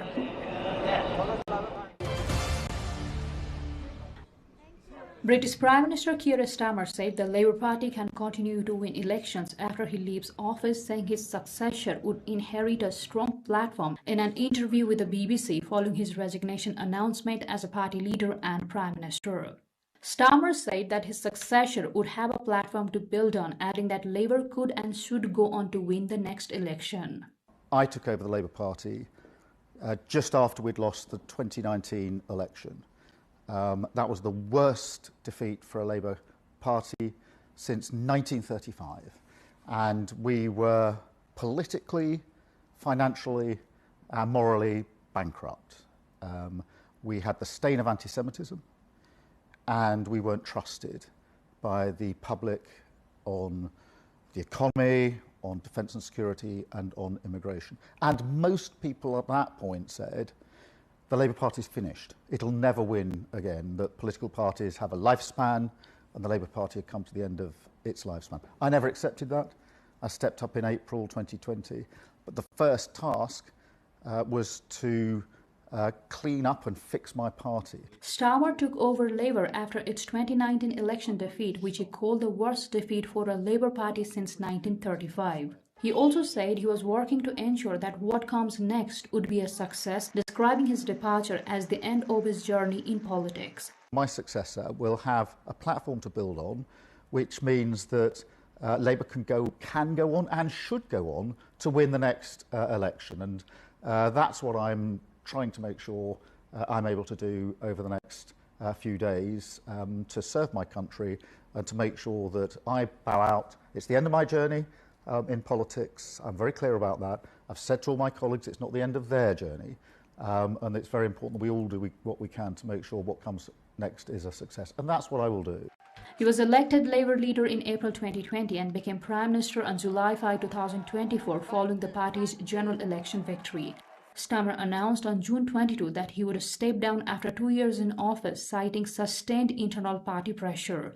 His announcement marked the beginning of a leadership transition within the Labour Party as preparations got underway to choose his successor. Party officials said the process is expected to shape the direction of Labour Party ahead of the next general elections in the UK. Strong waves are battering Guam's coastline as Super Typhoon Bavi intensifies on approach to the U.S. Pacific territory, with forecasters warning of potentially catastrophic conditions as the system strengthens. The National Weather Service described the storm as very dangerous, warning that tropical storm force winds are expected to reach the island from Sunday afternoon or evening, with conditions rapidly worsening as the system draws closer. Officials said areas near the core of the typhoon could face catastrophic damage, including destructive winds, heavy rainfall, and life-threatening coastal inundation as the storm tracks toward the region. Emergency services have urged residents to secure property and follow evacuation orders, with authorities warning that the window for safe movement is rapidly closing as Bavi advances across the Western Pacific. The Western Pacific is highly prone to tropical cyclones, though scientists note that increasingly intense storms are consistent with broader climate change trends that may be strengthening extreme weather systems. Guam, usually a sun-soaked tourist destination with a population of about 170,000, has opened evacuation centers as residents rush to seek shelter ahead of the storm's expected landfall. Trade in used automobile parts in Afghanistan's southern Kandahar province has come to a near standstill following prolonged border tensions and repeated closures at the Spin-Bota crossing with Pakistan, disrupting a once thriving regional market. Business activity at the Spin-Bota trading hub, which had long served as a key transit point for car parts sourced from multiple international markets, has sharply declined after cross-border violence led to the near-total shutdown of the frontier in October. Traders say the closure has severely affected supply chains, leaving warehouses full of unsold inventory and cutting off access to imported components that once sustained a busy informal economy in the region.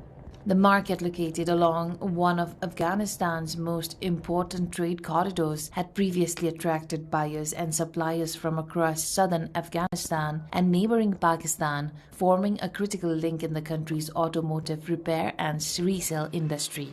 Local merchants report mounting financial pressure as goods remain stuck in transit and demand collapses due to limited availability of imported parts. Authorities have not indicated when normal cross-border trade operations might resume, as security concerns continue to restrict movement through the key frontier crossing.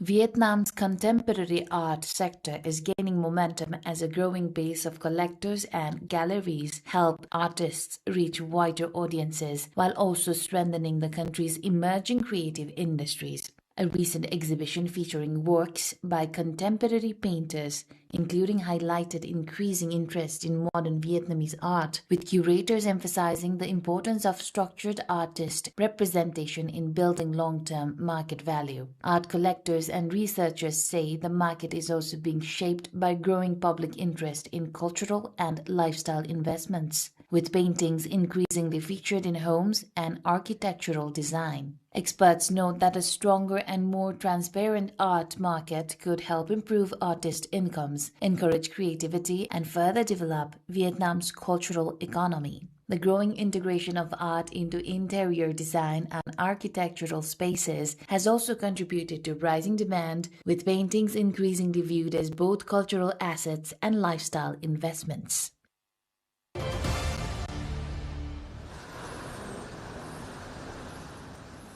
A baby bottlenose dolphin born earlier this month is delighting visitors at an aquarium in Kanagawa Prefecture south of Tokyo in Japan. The male calf was born on June the 19th at Inoshima Aquarium in Fujisawa City. It was estimated to be around 1.3 meters long and weigh about 30 kilograms immediately after the birth. It is kept together with its mother in a breeding pool. Visitors are taking photos of the baby swimming alongside his mother or sticking his head out of the water to breathe. The aquarium has been working on breeding bottlenose dolphins using artificial insemination since 2017. The latest birth was the second successful case in the project. A woman in her 30s visiting from Shizuoka Prefecture said compared with his mother, the baby is tiny and cute. She said she wants him to grow steadily without any problems. A curator at the aquarium said the calf sometimes tries to swim on his own separately and is really adorable. Turkey's İncesu Cave is attracting increasing number of visitors as a natural tourism site featuring geological formations that continue to evolve. The cave stretches 1,356 meters and is known for its features, which are still forming through the ongoing mineral disposition. Discovered accidentally by a shepherd years ago, the cave was formed over millions of years through the dissolution of minerals in the rock's layers. Officials have developed visitor infrastructure including lighting and walking paths, allowing safe public access to its interior formations. The site has since become one of the region's notable tourism destinations, offering guided underground routes showcasing the active geological processes. Hornbill chicks were recently filmed leaving their nest in Injiang County, southwest China's Yunnan province, offering a rare glimpse of the breeding season over first-class state-protected species. Hornbills breed from March to June, with its offsprings beginning to leave the nest by July. In the footage, a young great hornbill repeatedly poked its head out of the nest opening, looking around with curiosity as its parents encouraged it from outside. The chick finally squeezed out of the cavity, spread its wings, and landed on a nearby branch where the parent immediately flew over to guard it. Other footage shows an oriental pied hornbill following its parents as they left the nest. During the breeding season, female hornbills remain sealed inside tree cavities to incubate eggs and raise the chick, while males feed both the female and the young. From late June to early July, the chicks begin to leave the nest one after another. China is home to 5 hornbill species, all classified as first-class state-protected wildlife. Injiang County's Hornbill Valley is the country's only stable breeding area for 3 species: the great hornbill, the oriental pied hornbill, and the wreathed hornbill.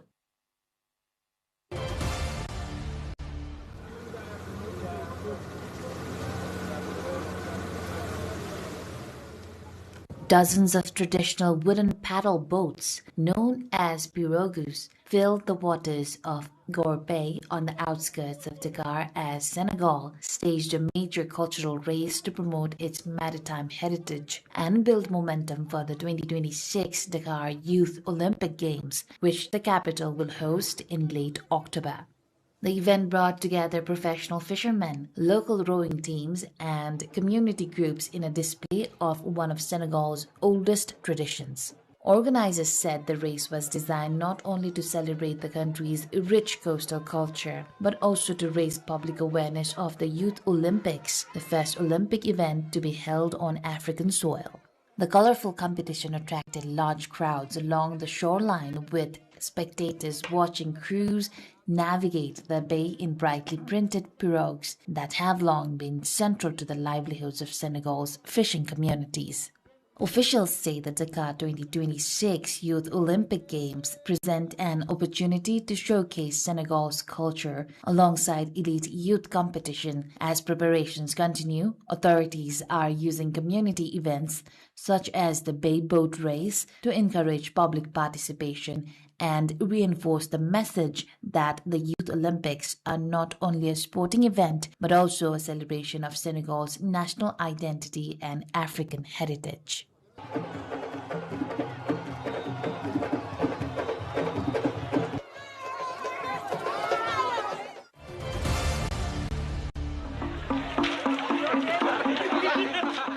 Hundreds of Balinese carry long wooden poles through the streets of Mungu village, accompanied by the rhythm of traditional music of Kuningan Day, one of the holiest celebrations in Balinese Hinduism. The ritual, known as Mekotek, takes its name from the sharp tek-tek-tek sound produced when the poles, traditionally crafted from locally sourced hewed wood, crash together as participants try to create a moving tower.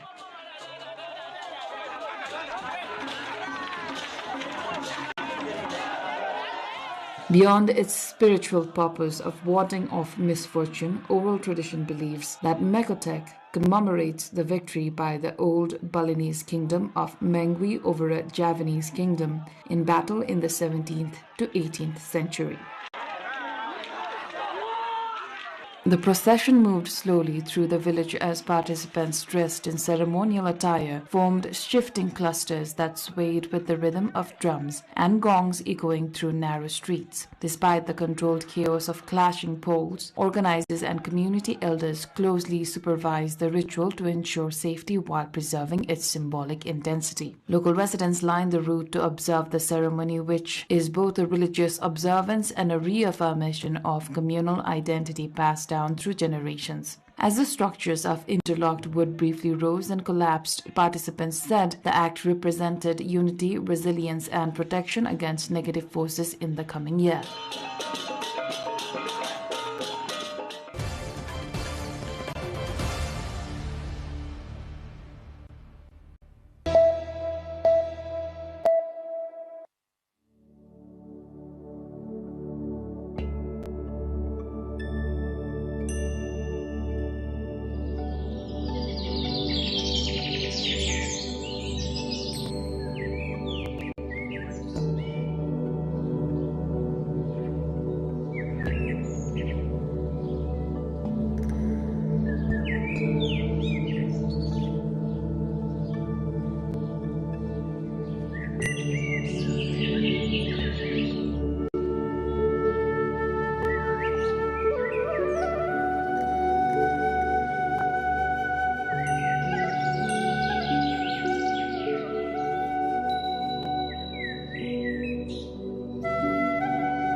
Nepal is a cultural, religious, and a natural heaven for tourists, with various adventurous attractions on offer.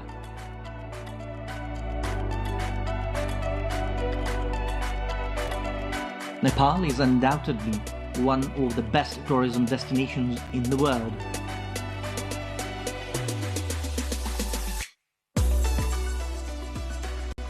Numerous UNESCO World Heritage Sites and conservation areas are some of the major attractions for tourists in Nepal.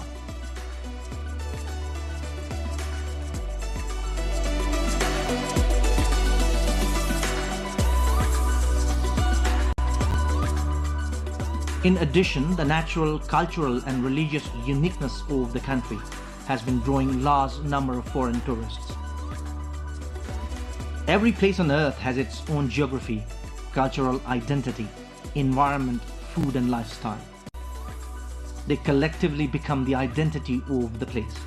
Especially the places attracting tourists got to have their own diversity and uniqueness. Madhya Province is one such place with its unique cultural identity and geography.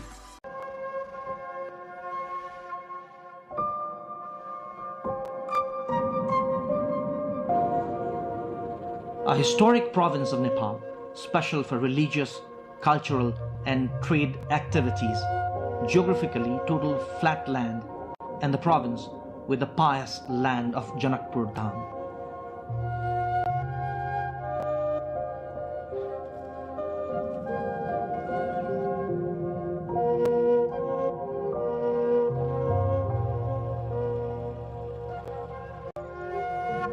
Some of the major destinations in Madhya Province are Janakpur Dham, Parsa Wildlife Reserve, Salhes Garden, Gadimai, Jaleswarnath Mahadev.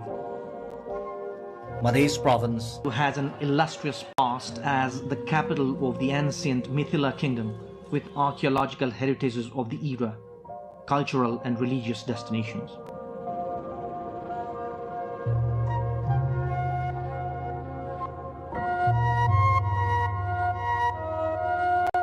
The province has special importance in the overall trade and transit of Nepal with the entire province in the Tarai Plains.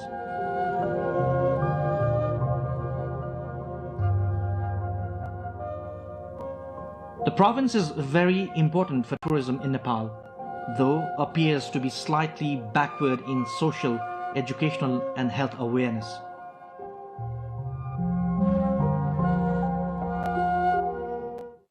The province has 4 domestic airports. The under construction Kathmandu-Nizhgard fast track and the international airport at Nizhgard will definitely open doors for its prosperity through tourism.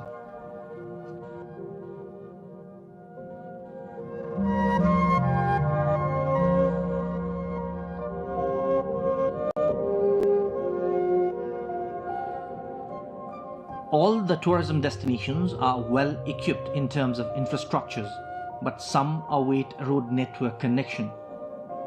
The need to explore new destinations and promote the existing ones has been long felt. These are some of the major tourism destinations of Province 2, which draw hundreds of thousands of tourists every year. The Janaki Temple. The Janaki Temple, in the birthplace of Sita, the better half of Lord Rama, is a pious place for Hindus. The famous temple in itself is an epitome of ancient Mithila art and culture.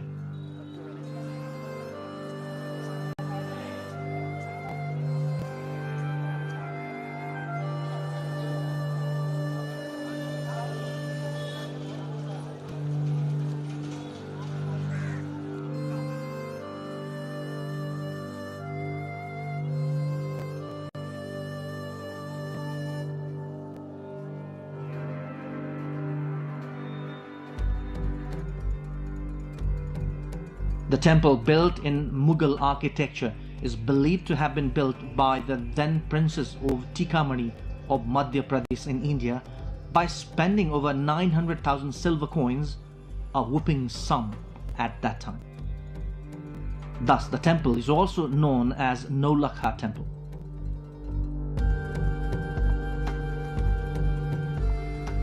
The construction of the temple took almost 17 years, from 1894 to 1911. The Janaki Temple is the pride of the Mithila and a cultural heritage.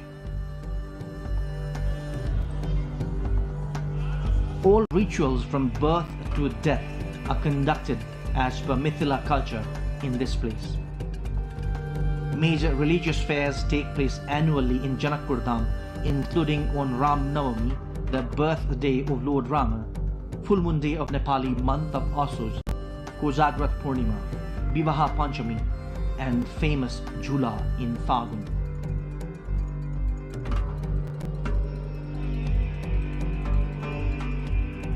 This massive temple is not just a heritage for Nepalese, but for all the Hindus across the world.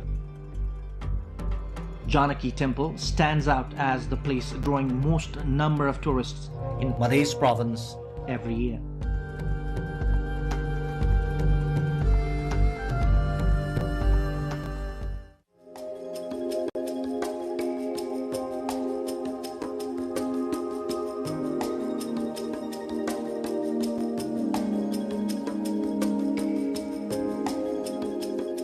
Chinnamasta.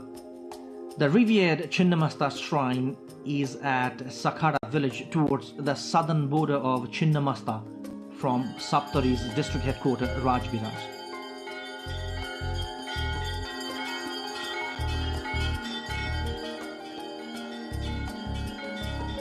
Chinnamasta is one of the revered shrines known for fulfilling worshippers' wishes. The shrine is about 10 kilometers drive from Rajviras.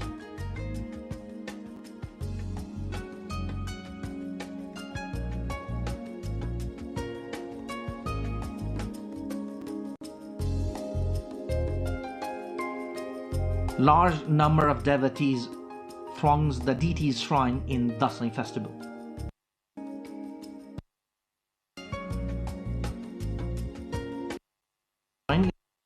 Of the religious tourists here are either domestic or from India.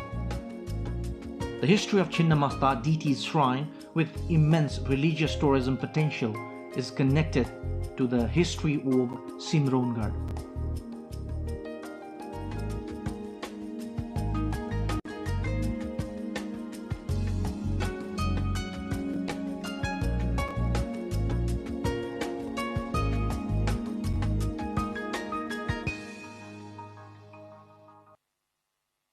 Parsa National Park. The Parsa National Park along the border of Parsa, Bara and Makwanpur districts is the youngest national park in the country. The earlier wildlife reserve has been transformed now into a national park.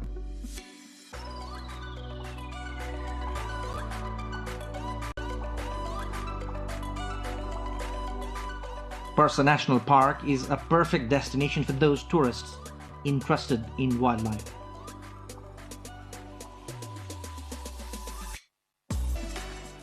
The national park is well known for the local wild elephants. Parsa National Park is home to some exotic wild animals including the Barasinga, blue bulls and the Bengal tigers. Likewise, birds including very rare spiny babbler, cranes and reptiles like pythons are found here. The number of domestic as well as foreign tourists visiting the national park has increased after development of tourism infrastructures in the area.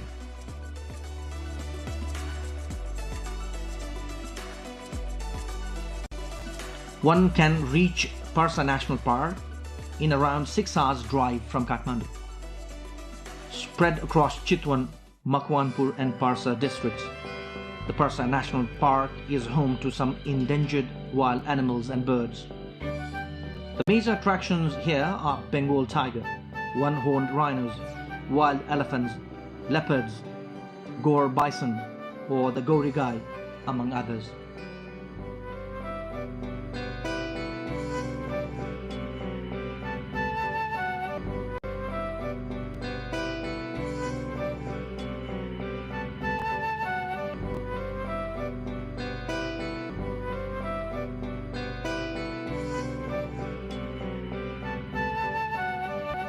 Dhanusadham.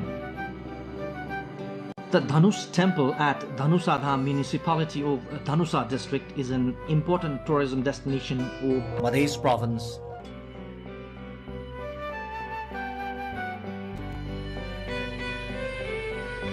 Mythological belief says this is the very place where Lord Rama had broken the bow of Lord Shiva to win the hand of goddess Sita. It is believed that the Pinak bow of Lord Shiva broke into 3 pieces when Lord Rama tried to fix the string on it. According to the famous Hindu scripture Ramayana, one of the pieces went to the sky, another went to the netherworld, and one dropped on earth here at Dhanusadham.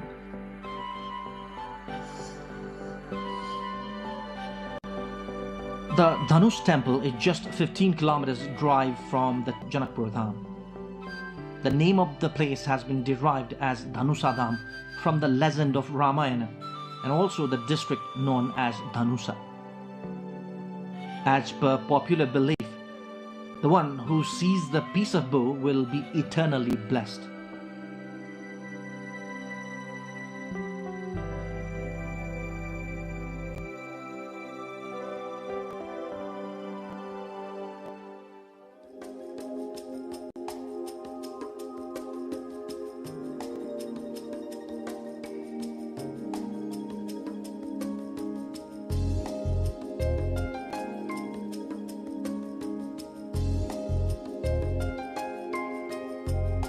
Birganj is Nepal's major business center.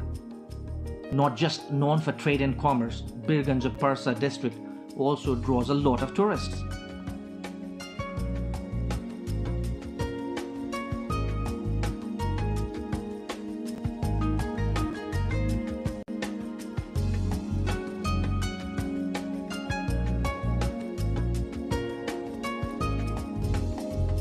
Gararwa Pond, Sankaracharya Gate, Ghantaghar are some of the other engagements for tourists in Birganj.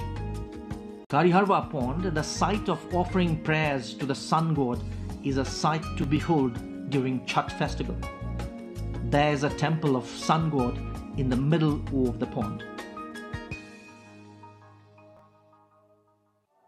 Gadimai. Gadimai is a revered shrine of deity at Bara district, known around the world for massive animal sacrifice every 5 years.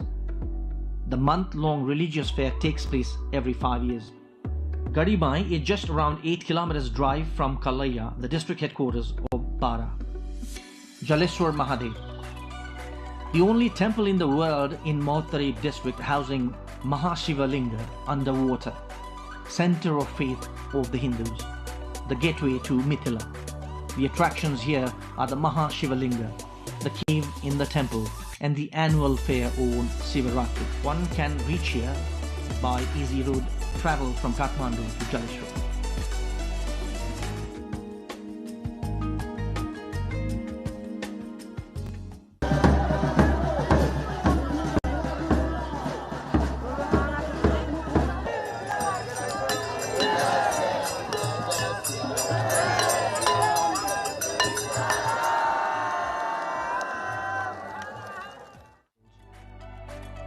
One can reach the Salahis Garden just 3 kilometers ride from Lahan Bazar of Lahan municipality in Siraha district.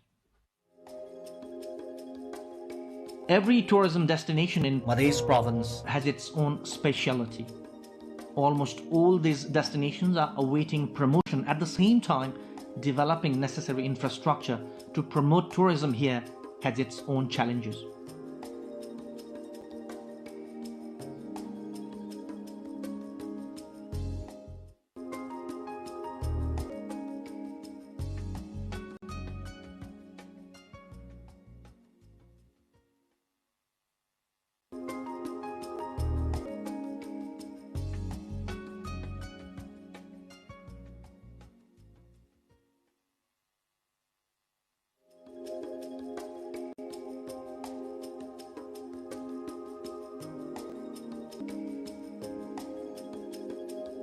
Tourism could be the road to prosperity for province too, if only the government pays little more attention in developing and promoting potential destinations. Compared to some other provinces, it has much higher tourism potential.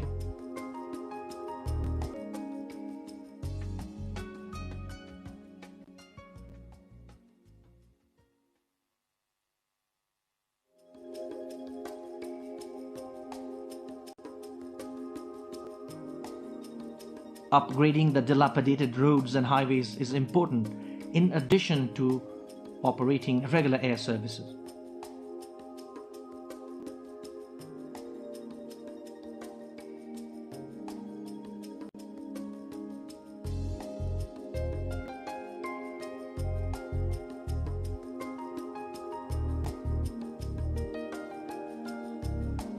The province and ultimately the country can reap the benefits of tourism if only the slogan of "guests are gods" can be better implemented.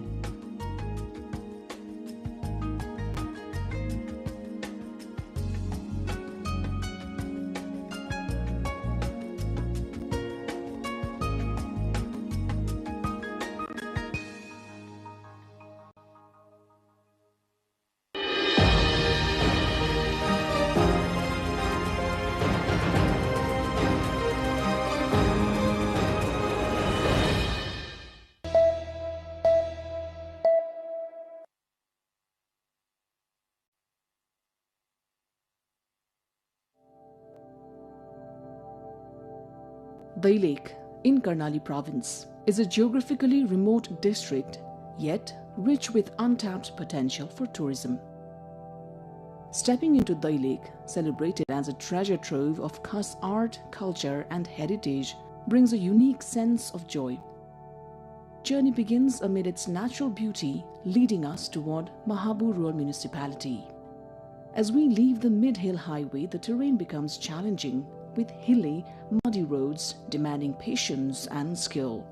Long lines of vehicles crawl carefully along the cliffs, reflecting both the difficulty of the route and the enduring devotion of Mahabur Dham. Many travelers choose to continue on foot, advancing step by step toward their destination. Passing through Channa, Dasarathe, Okharbanj, Bhavsaini, Nauli and Unipata, pilgrims ascend the slopes toward Lisne before finally reaching Mahabur Patan. Pilgrims from Dai Lake and nearby districts often arrive late at night, having begun their journey the previous day. The path to Mahabur Dham is thrilling, adventurous and breathtaking, made even more dramatic by the steady rain, drifting fog and steep inclines. Yet the journey itself feels uniquely rewarding.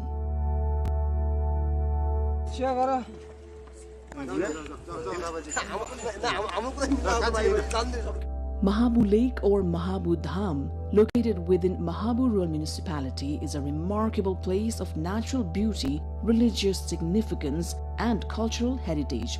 Situated at an altitude of 4,200 meters, the area is adorned with emerald lakes, grazing flocks of sheep and goats, and a sky that dances with Himalayan mist. Every year, during Janai Purnima, a grand fair is held here, drawing thousands of devotees from across the region. Mahabur Dham's spiritual importance is deeply rooted in the ancient worship of Lord Shiva, revered here as the origin site.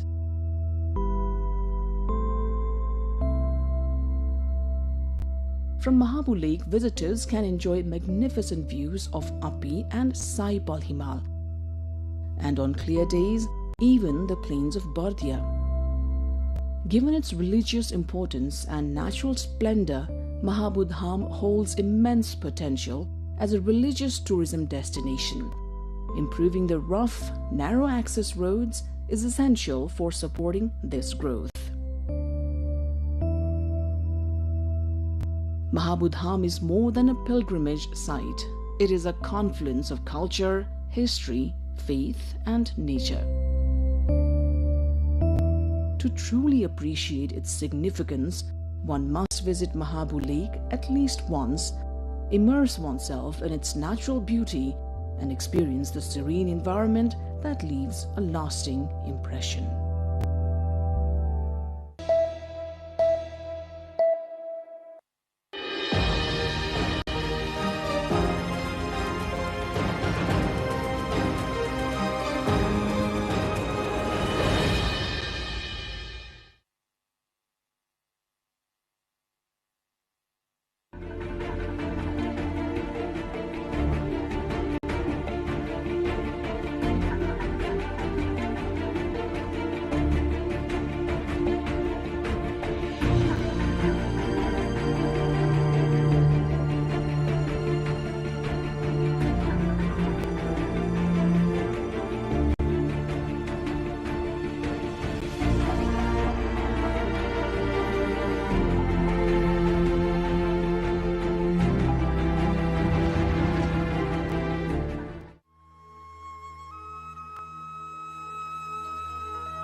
The country wakes up with the first touch of sunlight kissing the Antudara in eastern Nepal.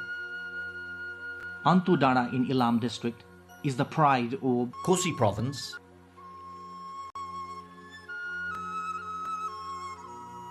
Nepal's eastern Kosi province spreads across 26,000 square kilometers and has 14 districts. Taplejung, Pastar, Ilam, Jhapa, Sangkhwasava, Terathum, Dhankuta, Morang, Sunsari, Solukhumbu, Bhojpur, Udaipur, Khotang and Okhaldunga make Kosi province. Though the province is an ethnic mix, the predominant inhabitants are Brahmin, Kshetri, Tamang, Sherpa, Rai and Limbu.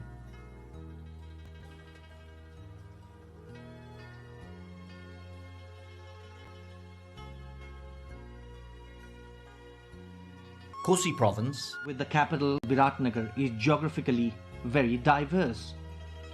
The province boasts the highest peak in the world, Mount Everest, to the lowest land in the country, Ketchanakabul. The local lifestyle and landscape of Namche Bazaar, the gateway to Mount Everest, Lukla Bazaar and Everest Base Camp are incredible. Over 24 mountain peaks above 7,000 meters, including the Kanchenjunga, Makalu, Varun, Lhotse, Choyu, Tuplase, in addition to the Mount Everest, make the roof of the province. The potential of tourism in the province is also as high as the Mount Everest.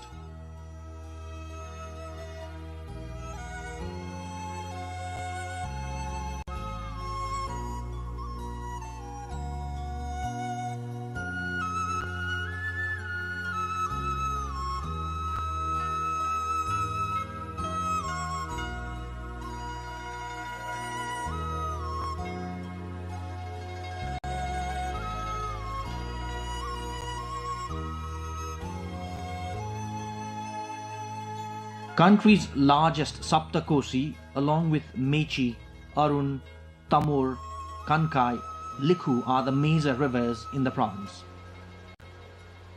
These rivers are the lifeline of the people since time immemorial. Recently started motorboat on the Koshi River is opening doors for tourism while easing the life of the locals at the same time.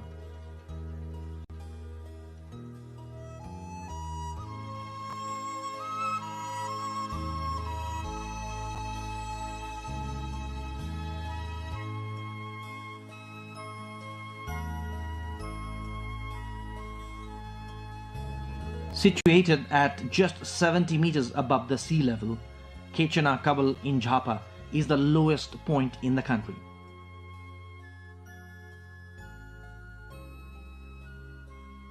This place of national importance needs more promotion, and expectedly some programs are being undertaken. The world-renowned Kosi Tappu Wildlife Reserve, Sagarmatha National Park, Makalu Varun National Park and Kanchenjunga Conservation Area are some of the major attractions in Kosi province.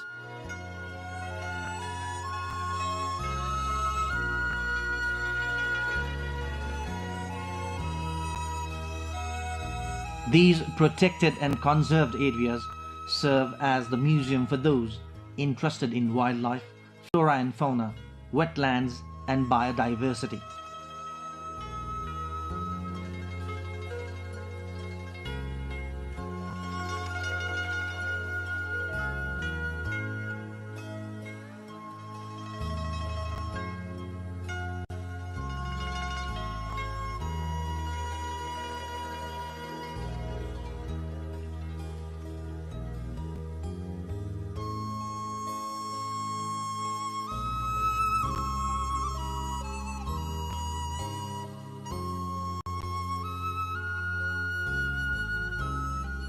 The number of people thronging Antudara in Ilam around the calendar to watch the sunrise is increasing by the day.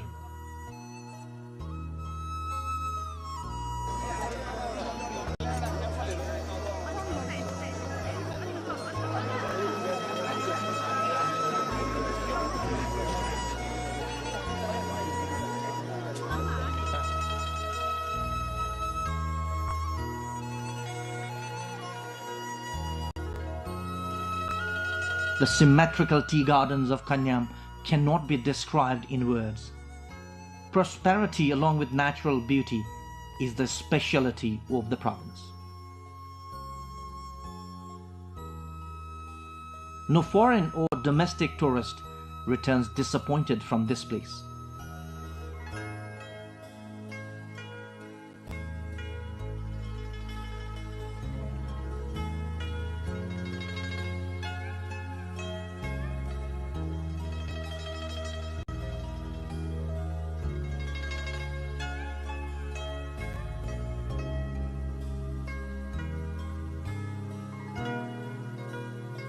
Mai Pokhari and Sandakpur in Ilam are some of the other destinations for tourists.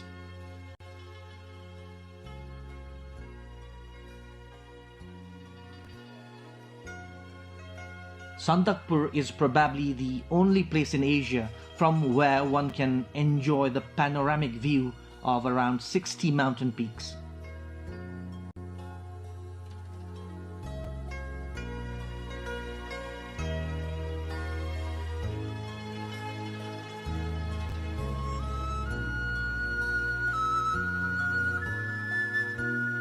Ilam also is famous for its organic produces, including allo or the giant nettle, milk, broomgrass, red hot chili, and cardamom.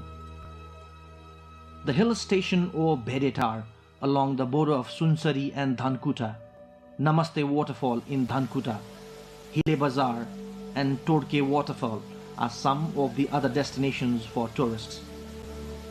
The 90 feet tall Namaste waterfall, just 10 kilometers away from Bedetar, is attracting many tourists of late.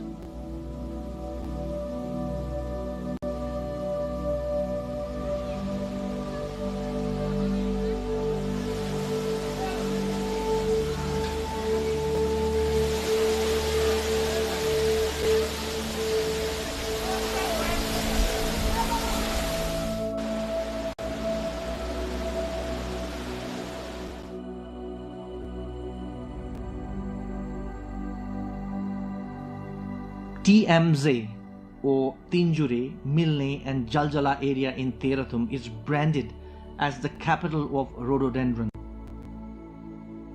The area boasts 28 species of the national flower. This area also generates interest among explorers and researchers.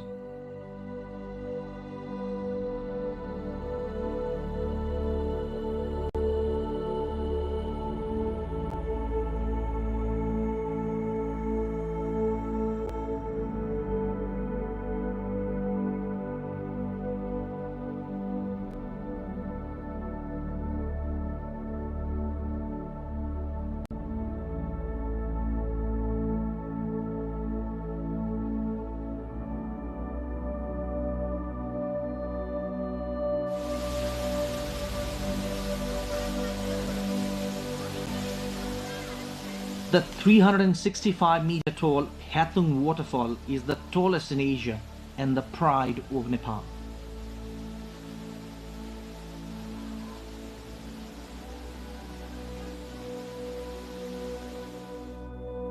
Kosi province is ahead in terms of infrastructures and facilities. Standard hotels are found in almost all places in this province. The province has 11 domestic airports. Most of the destinations are accessible and connected by highways and roads.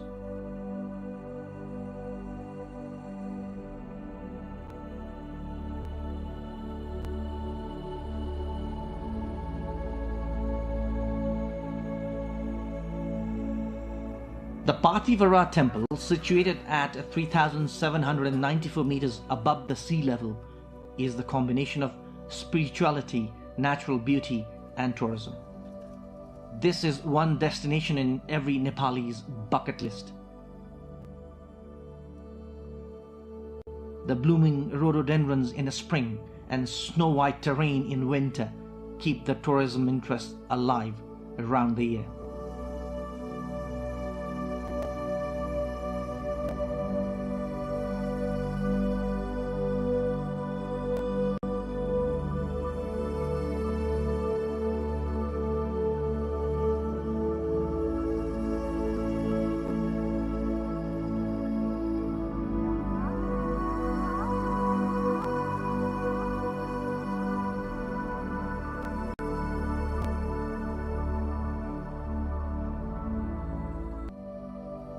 There are many other similar religious sites in Kosi province, Halesi Mahadev temple and the Basaha cave of Khotan.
Buddha Subba temple in Dharan of Sunsari.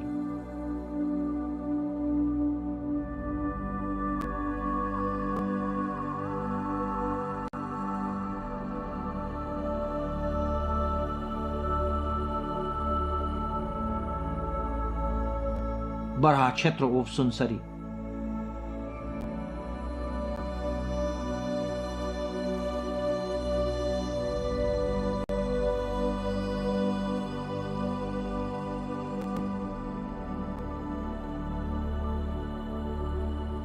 Mini Pathivara of Vilam.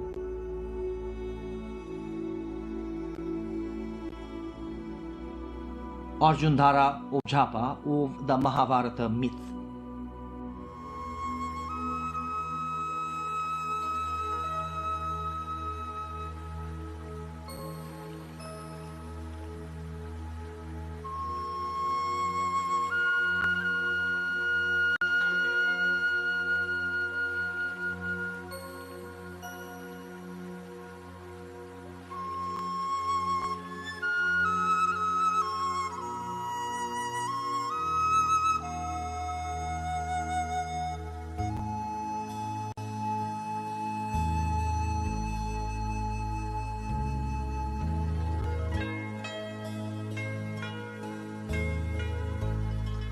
The Taksar Bazaar of Bhojpur is another destination not to be forgotten in the list of tourism destinations in the province. History dates the first minted Nepali coins in this place. Those copper coins are still found in Taksar. The small hamlet is a perfect destination to see the Eastern Nepali lifestyle.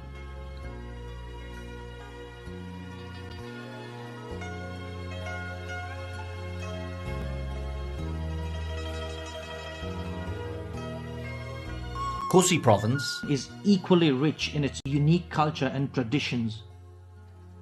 In addition to the major festivals celebrated by the Brahmins and the Chetris, different ethnic groups like Tamangs, Sherpas and Magars rejoice in Losar.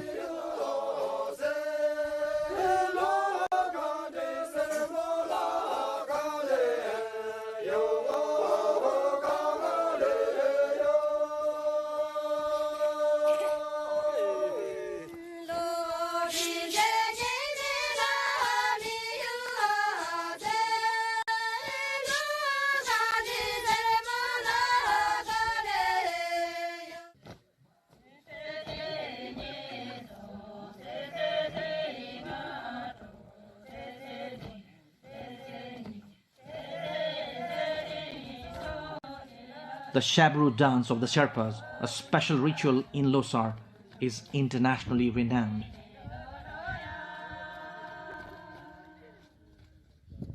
The Udoli and Uvoli of the Rise and the Dhan dance have their own religious and scientific importance.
The Tarai Plain of Province 1 is the breadbasket of Nepal. The fertile soil is perfect for agriculture.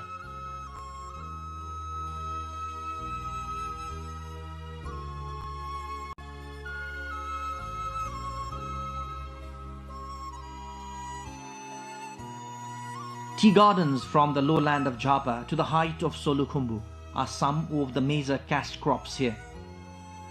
These tea gardens also attract numerous tourists in the region.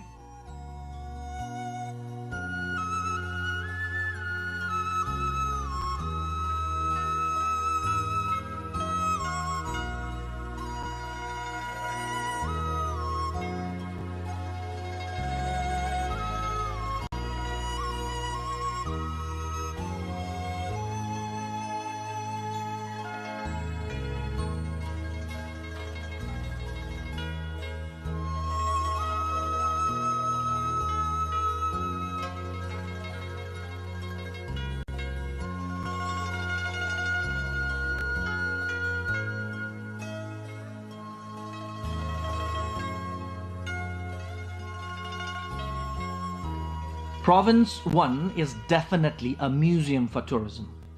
The natural beauty, religious heritages, abundance of natural resources, cultural diversity, and many more. Each and every hamlet and settlement, hills and mountains, rivers and ravines in the province have their own unique identity and speciality.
Nepal's MPs raise public concerns demanding action on key issues. Speaker Aryal directs government to respond to raised concerns.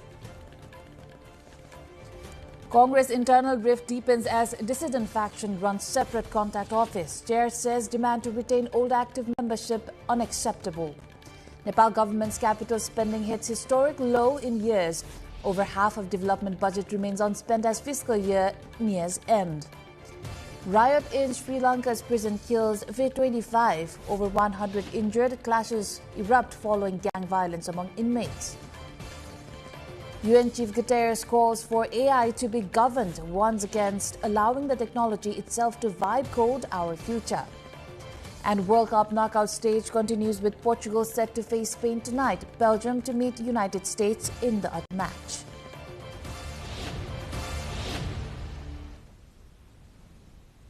Hello there, I am Ipralagi Singh Lama coming to you live from Kathmandu, and you're watching NTV World News Hour at 2200 hours Nepal time.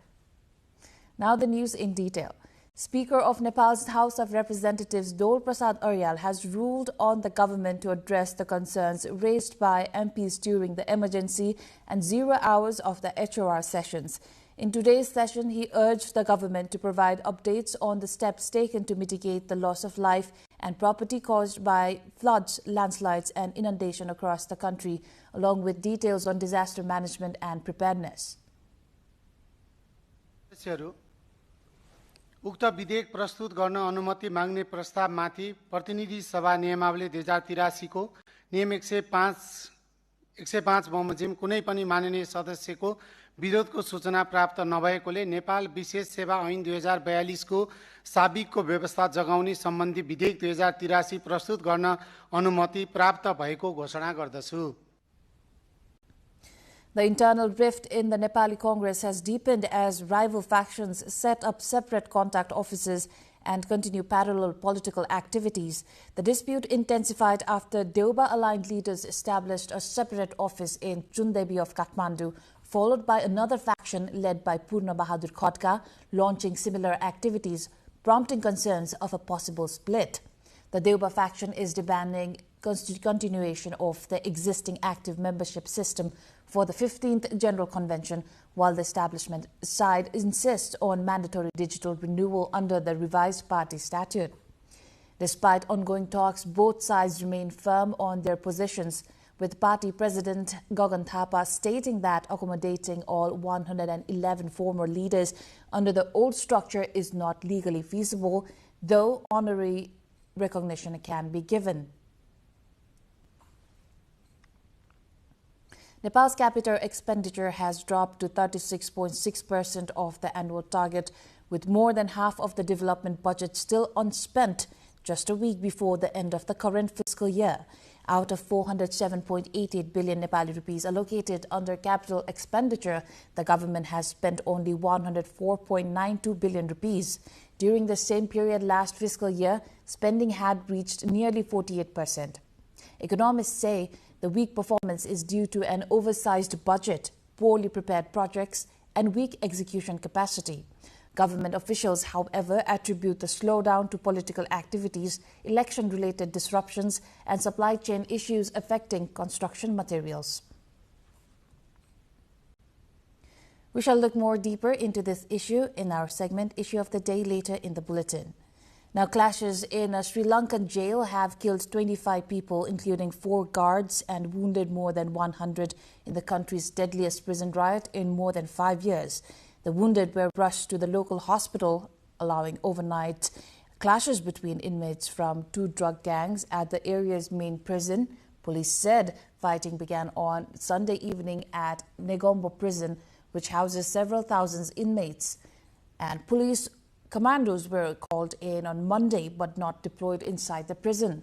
In December 2020, rioting at another prison in Sri Lanka killed 11 inmates and wounded 117 during the height of the COVID-19 pandemic, spreading misinformation and concentrating power in the hands of a few technology actors. Guterres urged countries to work together urgently on a shared governance framework to ensure AI remains safe, transparent, and aligned with human rights. Portugal and Spain are set to face off in a highly anticipated round of 16 match tonight as the FIFA 2026 World Cup is now racing to the latter stages of the knockout rounds. The match is scheduled to kick off at 12:45 a.m. Nepal Standard Time. Cristiano Ronaldo leads Portugal in what is almost certainly the superstar's final World Cup campaign. But it won't be easy getting to the quarterfinals. Spain are defending European Championship winners and have their own superstar in 18-year-old Lamine Yamal. In another encounter stated for 5:45 a.m. tomorrow morning, co-host United States is set to lock horns with Belgium. We have an in-depth coverage on FIFA World Cup updates in our sports segment later in the bulletin. Now, coming up after the break, Nepal allocates billions every year for roads, bridges, hospitals, and other development projects. But a large share of that money never gets spent. Why does capital spending remain chronically low, and what does it mean for the country's development? Stay with us.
You're watching NTV World News Hour. Welcome back. Every year, the government of Nepal allocates billions for infrastructure projects such as roads, bridges and hospitals. But much of that money remains unspent. In the current fiscal year, capital spending has fallen to one of its lowest levels in years. Despite a growing capital budget, Nepal has spent only about 60% of its allocated development budget on average over the past 2 decades. Diksha Awasthi along with Pawan Barsasha brings more. With just a week remaining before the end of the current fiscal year, more than half of the government's development budget sits unspent. The government has spent only 104.92 billion Nepali rupees out of the 407.88 billion rupees allocated under the capital expenditure heading. This is just 36.6% of the annual target. During the same period last fiscal year, capital spending had reached nearly 48%. Economists point that the persistent underperformance is largely due to an oversized capital budget, the inclusion of projects that are not ready for implementation, inadequate project preparation, and weak execution capacity. For the capital expenditure, the government currently does not have an allocative efficiency. So when we say the allocative efficiency, there are three particular things. One is the supply side. Second is the capacity of the human resource of the institution that are designated to expend the capital expenditure. That's Department of Roads, the Ministry of Infrastructure and all that. Third is on the other side, also on the private sector, our contractors and everyone. They also do not have the kind of capacity to execute. And one more thing is also regarding that we don't plan it accordingly. So when our plan is an ad hoc, it's very difficult for you to manage the expenditure as planned. The government, on the other side, says development works slowed this fiscal year due to political activities, the impact of elections, and disruptions of the supply of construction materials caused by the international situation. The Ministry of Finance says it plans to improve capital spending from the next fiscal year by implementing the budget according to a fixed calendar. X projectमा budget कम भयो, काम धेरै भयो. र अर्को वाइ प्रोजेक्टमा काम भएको छैन तर budget त्यहाँ बन्चिङ भएर बसेको छ भने त्यो आइडल रिसोर्सलाई अर्को यतातिर जहाँ काम भएको छ त्यहाँ लिएर आएर रकमान्तर गरेर भुक्तानी दिन सक्ने. त्यसले गर्दाखेरि यो पुँजीगत खर्चमा हाम्रो असिम्सन यदि अब अलिकति राम्रै गयो भने 5 देखि 10% को हाराहारीमा त्यसले कन्ट्रिब्युसन गर्छ कि भन्ने छ. सुधारहरू सार्वजनिक खरिद ऐन नियममा पनि सुधार गरेका छौँ जसले यो डिसिजन मेकिङको लेयरहरू छ त्यो लेयरहरू घटाउने काम पनि त्यो अथोरिटी पनि दिएको छ र यस्ता कानुनी र नीतिगत सुधारले गर्दाखेरि आगामी वर्ष यो पुँजीगत खर्च राम्रै हुन्छ. Low capital expenditure has not only delayed critical infrastructure and development projects, but has also constrained economic growth, limited job creation, and weakened overall economic performance of the country. Now, in this context, we asked the stakeholders why the capital expenditure is declining. Let's hear what they had to say. प्रथम त्रैमासिक त एउटा चाडबाडकै कारणले काम नहुन सक्छ, वर्षाकै कारणले काम नहुन सक्छ. दोस्रो र तेस्रोमा चाहिँ उसले प्रत्येक दोस्रो र तेस्रो त्रैमासिक सम्बन्धमा काम सम्पन्न गरिसक्नु पर्ने गरी ऐन निर्माण गर्न आवश्यक छ र त्यसै मुताबिक चाहिँ काम गर्नुपर्छ र चौथोमा चाहिँ फरफरकको काम सकिसक्ने गरी चाहिँ एउटा नीति बनाउनुपर्छ, कानुन बनाउनुपर्छ, कार्यविधि बनाउनुपर्छ. अनि स्ट्रिक्टली मोनिटरिङ गरेर बजेट यो तपाईको मासिक चौमासिक हो कि अर्धवार्षिक हो त्यो अनुसार चाहिँ समयमै त्यसको चाहिँ समय सीमा तोकेर नै बजेट निकासा गर्ने गऱ्यो भने चाहिँ भयो. नत्र सबै लास्ट आवरमा असार मसान्तमा लगभग अहिलेको 35 देखि 40% सम्म चाहिँ बजेट असारको 2-3 दिनभित्र सिद्धिने हो. पहिलो त सङ्घ प्रदेश र स्थानीय सरकार नै समन्वय हुनु पर्यो. दोस्रो कुरो अब बजेट समयमै कार्यान्वयन गर्नु पर्यो. अलिकति निगरानी गर्दा हेरेर मोनिटरिङ गर्यो भनेदेखि अनि त्यसले चाहिँ खोजमा काम गर्छ, ज्यालमा नाप आज काम गर्छ, जति काम गरेको छ त्यसलाई नापजाप गरेर दिन लगाउने, अर्को महिना अर्को 7 दिनको लागि फेरि नापजाप गरेर गर्ने अनि त्यसपछि काम हेरिङ गरेर निगरानी गर्यो भने राज्य तर्फबाट गर्दै हुन्छ धेरै राम्रो हुन्छ. आर्थिक वर्ष जुन असार र साउन भन्ने चाहिँ यसले धेरै दुःख दिएको छ.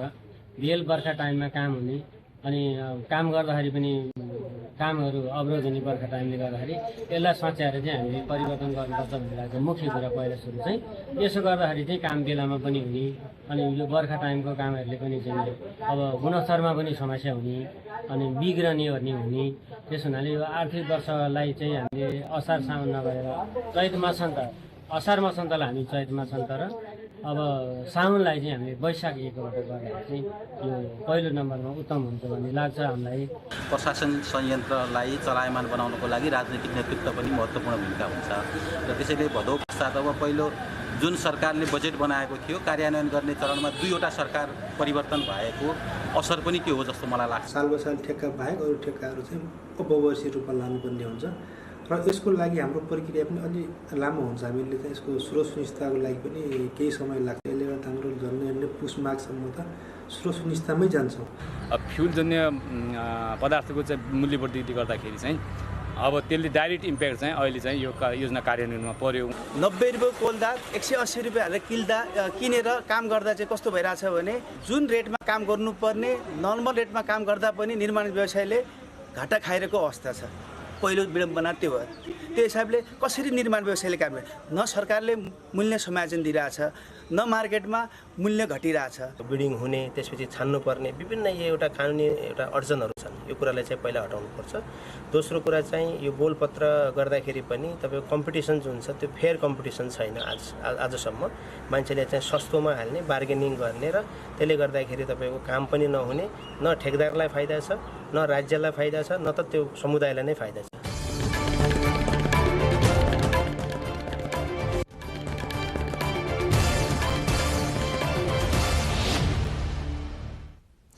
Moving on, can Nepal achieve green prosperity without securing the rights of the communities that protect its forests? A national conference in Kathmandu is raising that very question, calling for stronger forest and land rights as the foundation for climate justice and sustainable development. More on this after the break.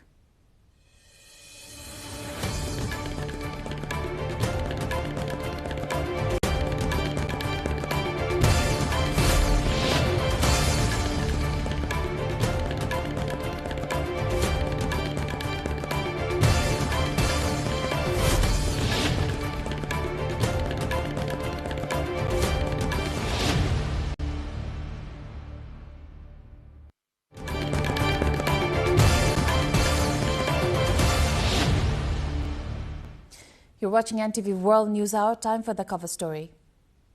Stakeholders have emphasized that Nepal's prosperity, environmental justice and climate goals are closely linked to forest conservation and the protection of the rights of indigenous and local communities. They called for stronger legal and practical guarantees over forest and land resources. Pawana Casey along with Anjir Singh BK brings more.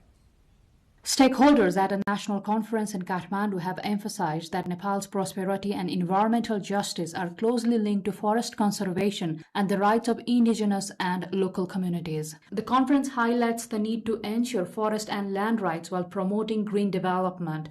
It also stressed that the indigenous communities, widely regarded as custodians of forest, continue to face challenges in securing full rights and access over ancestral lands and natural resources. Presenting a working paper on land and forest rights, Dr. Gangaram Dahal said forest conservation is only possible when community rights are ensured. Use and manage गर्नको लागि चाहिँ समुदायलाई विभिन्न मोडलहरुको रूपमा चाहिँ designate गरिएको मात्रै हो. Speakers at the event also underscored that sustainable natural resource management, climate justice and green prosperity cannot be achieved without securing forest and land rights. They added that climate justice depends on safeguarding forest jurisdiction and carbon rights for local communities, women and indigenous groups. They are more likely to invest in long-term health and productivity of their landscape. The conference also showcased forest-based enterprises, including bamboo products and medicinal herbs, as examples of green livelihoods. Organized with support from FAO, UN Habitat and other partners, the conference featured discussions on federalism, biodiversity conservation and policies linking forest resources with green employment. Participants concluded that Nepal's long-term prosperity can be achieved only by ensuring forest rights, not just in law but also in practice. They also stressed that under the federal system, forest policy and constitutional provisions must guarantee fair access to natural resources.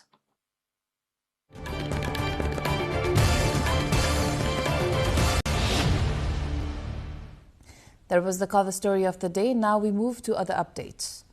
Nepal's Minister for Law, Justice and Parliamentary Affairs, Sobita Gautam, has said that the government will prioritize laws that require immediate enactment and table the relevant bills in the federal parliament by mid-July. Responding to lawmakers' queries during discussions on the appropriation bill in today's meeting of the National Assembly, the minister said that the government is currently preparing a list of priority legislation. Minister Gautam also said the government has given high priority to concluding the long-pending transitional justice process at the earliest. आउने आर्थिक वर्षमा के सरकारले कानुन बनाउने तयारी गरिरहेको छ भनेर सूचीसहित नै आगामी आर्थिक वर्षको सूचीसहित नै तपाईहरुलाई दिने भनेर संघीय संसदमा दिने तयारी अब लगभग अन्तिम चरणमा पुगिसकेको छ। सबै मन्त्रालयहरुसँग एक चरणको छलफल टुंगिएको छ। उहाँहरुबाट कुन कानुन बनाउने हो भन्ने कुराको सूचीहरु चाहिँ आइसकेको छ। अब प्राथमिकता तय गरेर तपाईहरुलाई चाहिँ हामी संघीय संसदमा पेश गर्छौं। त्यसपछि राष्ट्रिय सभा प्रतिनिधि सभा दुबईमा आइपुग्छ भन्ने कुरा पनि म मान्यज्यूलाई अनुरोध गर्न चाहन्छु।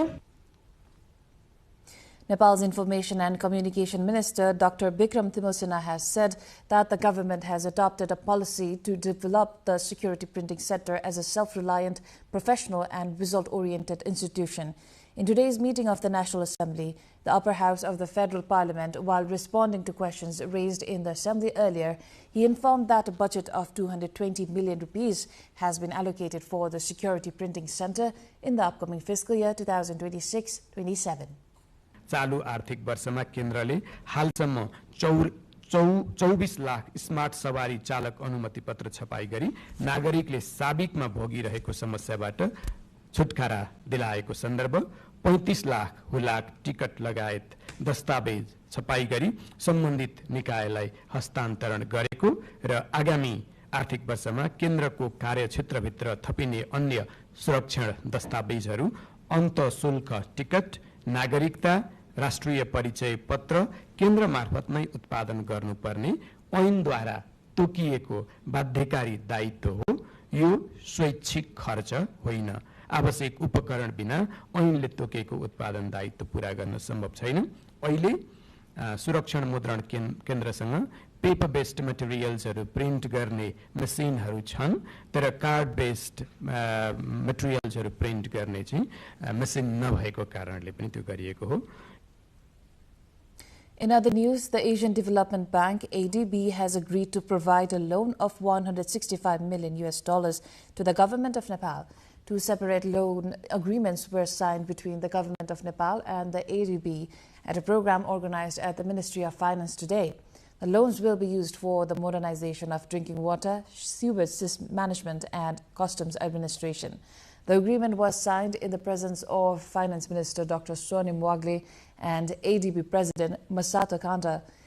According to the agreement, concessional loan of $115 million will be mobilized for the integrated water supply and sewerage management sector project and $50 million policy-based loan for the modernization of customs administration, boost trade and support job creation. Likewise, the policy-based loan supports sub-program 2 of the South Asia Sub-Regional Economic Cooperation Customs and Logistics Reforms Program, building on earlier efforts to advance customs processes and develop the logistics sector in the country.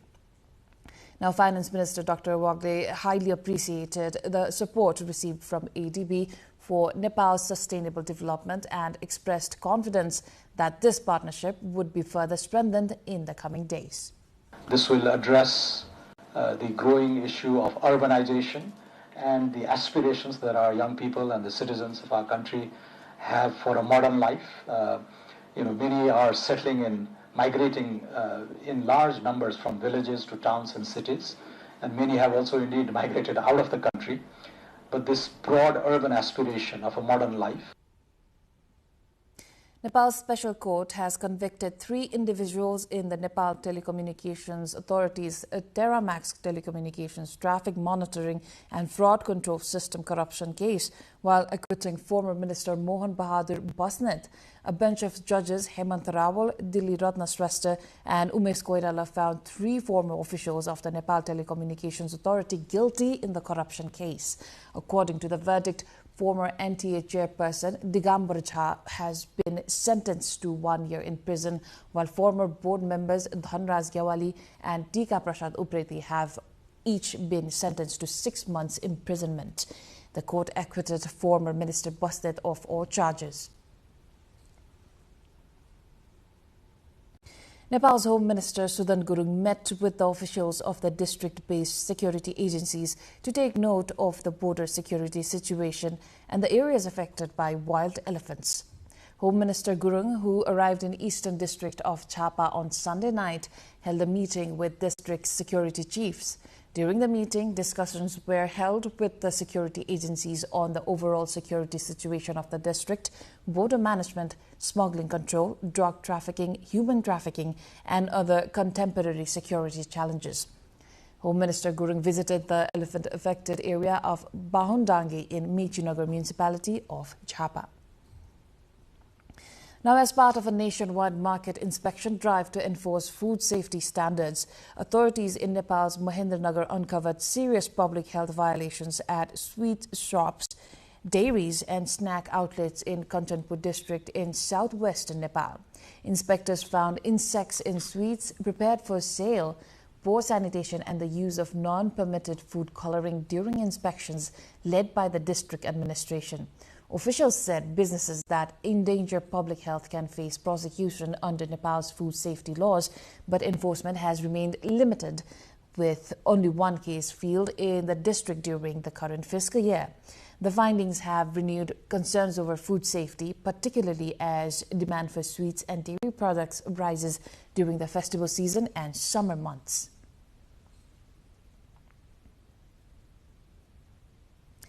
In other news, Nepal's rural homestay model has earned international recognition over the years as a driver of community tourism and cultural preservation.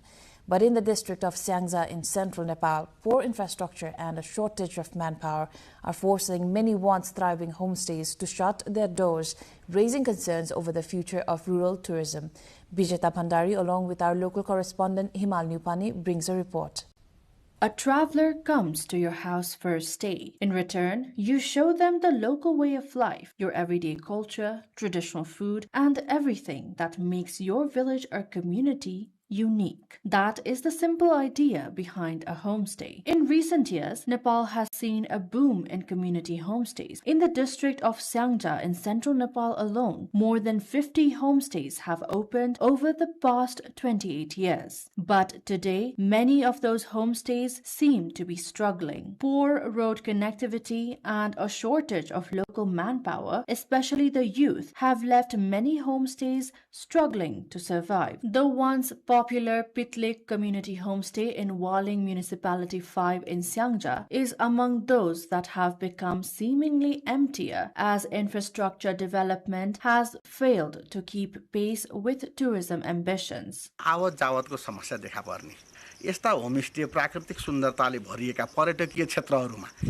दैनिक जसो आउने पर्यटकहरूको संख्या आन्तरिक र बाह्य दुवै तरिकाबाट घटेको महसुस मैले गरिरहेँ. Homestays were first introduced in Syangja in 1997. Over the past 28 years, their numbers grew to 50, with 41 new homestays registered in the fiscal year 2018-19 alone, according to the Integrated Service Office in Syangja. However, inadequate investment in infrastructure and the migration of the youth from villages have taken a heavy toll. Today, 43 of the district's 50 homestays have shut down completely, while those still operating continue to wait for visitors. सबैजना पित्लेक भनेपछि यो सामाजिक सञ्जालहरुमा सबैले हेर्नुहुन्छ त्यसपछि आउनलाई इच्छा देखाउनुहुन्छ तर उहाँहरु यो बाटोको कारणले गर्दा अलिकति ब्याक हुनुहुन्छ. Homestay operators warn that unless the government invests in better roads and introduces stronger support and promotional programs, more rural homestays could disappear, along with the traditional lifestyles and cultural heritage that they help preserve.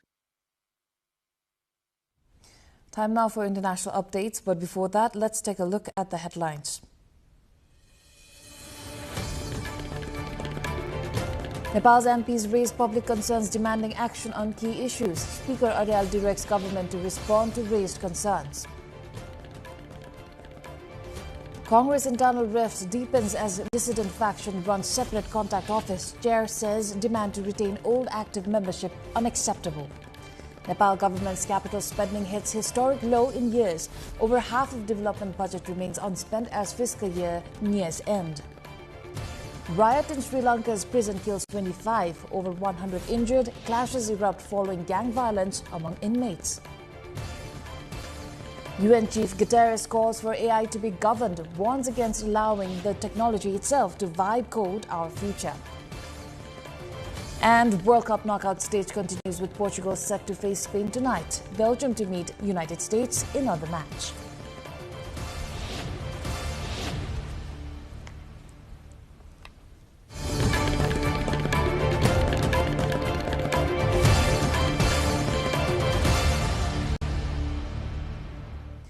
The Ukrainian Air Force says a serious shortage of interceptor missiles meant none of the 23 ballistic missiles fired by Russia at Kyiv on Sunday night were shot down. At least 12 people were killed in the second large-scale Russian attack on the Ukrainian capital in a week.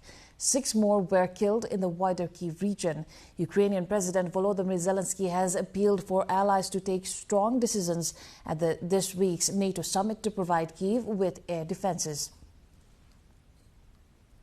Now, a Chinese submarine test fired a strategic missile carrying a dummy warhead into the Pacific Ocean today. Now, they draw immediate condemnation from nations in the region. At a regular foreign ministry briefing, China responds saying that it was a routine military training activity not directed at any specific country or target. The missile launch comes amid heightened tensions in the Indo-Pacific, where China's expanding military activities have increasingly drawn scrutiny from neighboring countries and their allies. Extensive security measures have been put in place across the Turkish capital ahead of the 36th NATO Leaders Summit scheduled to be held on July 7 to 8 in Ankara, Turkey. The summit will bring together heads of state and government of NATO member countries at the presidential complex to discuss the alliance's future and global security priorities.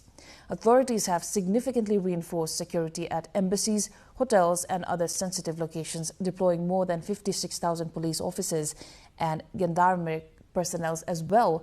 Traffic restrictions have also been imposed on several major roads to facilitate movement and ensure safety. Now, protesters clashed with police outside the Philippine Senate today as the impeachment trial of Vice President Sara Duterte formally began, marking a pivotal moment in the country's political landscape. Demonstrators marched toward the Senate calling for Duterte's impeachment, while police officers moved to contain the crowds amid heightened security. The impeachment trial is widely seen as a defining test of Duterte's political future, with her career and her widely anticipated bid for the 2028 presidential election hanging in the balance. If convicted by the Senate, she could be removed from office and barred from holding public office in the future. The trial follows months of political tensions and is expected to continue over several sessions as senators hear evidence and arguments from both the prosecution and the defense.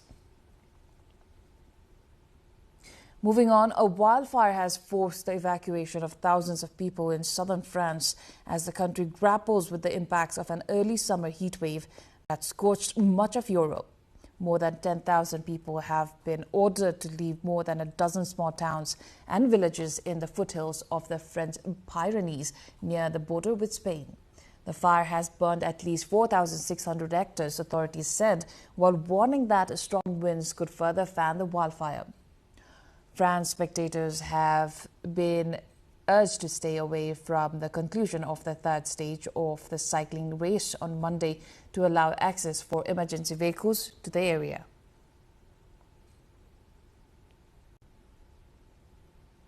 Thousands of people dressed in the traditional white clothing with red scarves gathered in the northern Spanish city of Pamplona on Sunday as the San Fermin festival officially began with the firing of the Chupianzo rocket from the balcony of City Hall.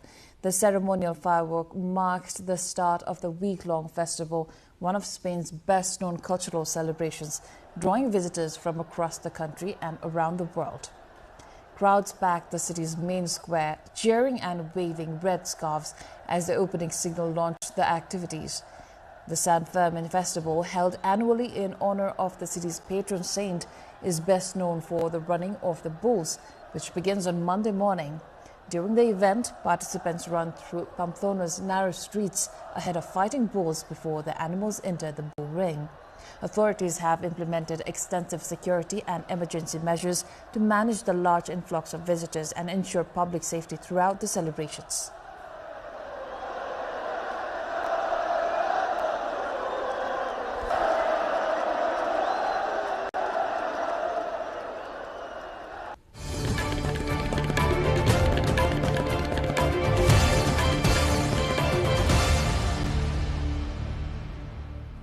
Business news lined up next. For now, a short breather.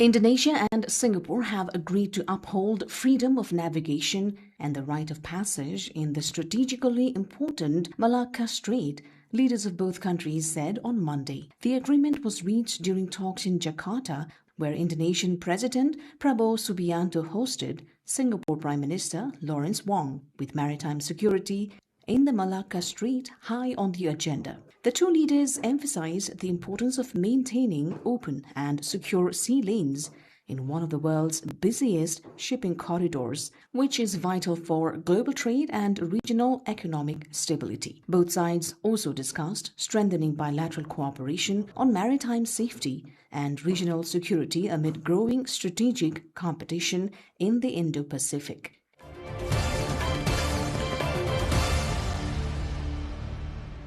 EasyJet has reached an agreement in principle with a U.S. investment firm over a potential takeover offer worth around £5.2 billion. The company is one of Europe's largest airlines. It employs more than 19,000 people and flies around 1,200 routes across 35 European countries. When rejecting the previous offers, EasyJet had accused Castlelake of trying to buy it on the cheap. However, on Sunday, the two sides said they had reached an agreement in principle on a proposal put forward on 4th of July, worth £6.90 per share. This does not mean a deal has been confirmed. Castlelake now needs to get regulatory clearances and the approvals required for the transaction to go ahead.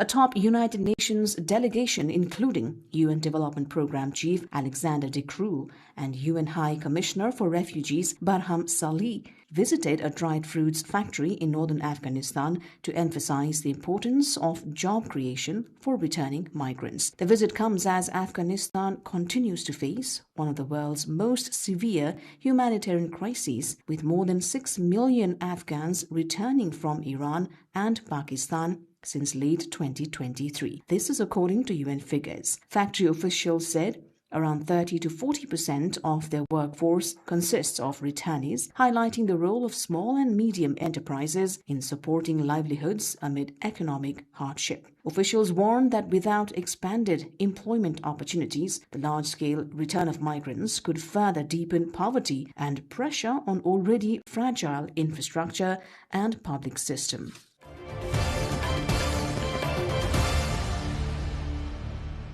Rising temperatures are making traditional British homes increasingly uncomfortable, driving an unprecedented rise in demand for domestic air conditioning as homeowners rush to retrofit properties. It is reported many UK buildings designed to retain heat during colder months are now struggling to cope with prolonged heat waves linked to climate change. The growing discomfort has sparked a surge in interest in residential cooling systems, marking a shift in consumer behavior in a country where air conditioning has historically been rare. Traders say the trend could reshape the UK home improvement market, with increased demand for energy-efficient cooling solutions and retrofitting services.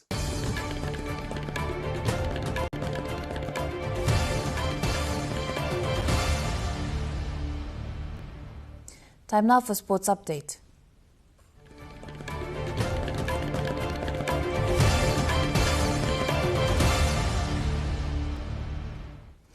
Portugal and Spain will renew one of football's fiercest rivalries in a blockbuster FIFA World Cup 2026 round of 16 clash tonight, with veteran star Ronaldo chasing one final shot at glory against European champion Spain, led by teenage sensation Lamine Yamal. Meanwhile, co-host United States will face Belgium in another knockout encounter. Sarah Saptanamarai brings the details. England are through to the FIFA World Cup quarter-finals after a dramatic 3-2 victory over co-hosts Mexico in one of the tournament's most thrilling round of 16 encounters. Jude Bellingham struck twice before Harry Kane added from the penalty spot, but England were pushed all the way after Mexico fought back and they were reduced to 10 men following Gerald Kwanzaa's red card. However, Thomas Tuchel's side held on to book a quarter-final clash with Norway. Norway, meanwhile, produced one of the biggest upsets of the tournament, eliminating five-time champions Brazil with a 2-1 victory.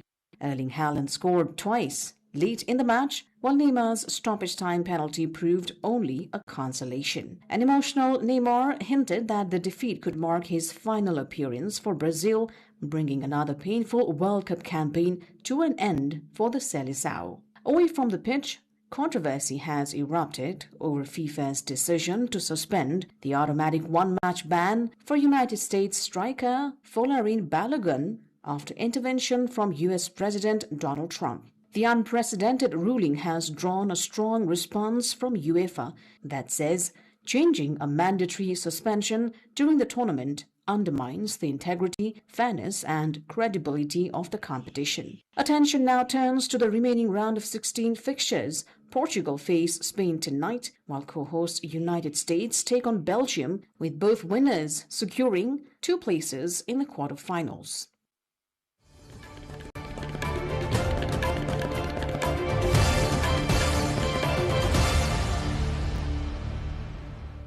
Now the weather updates, first from Nepal and then across the world.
And now, before wrapping up, let's take a look at the headlines once again.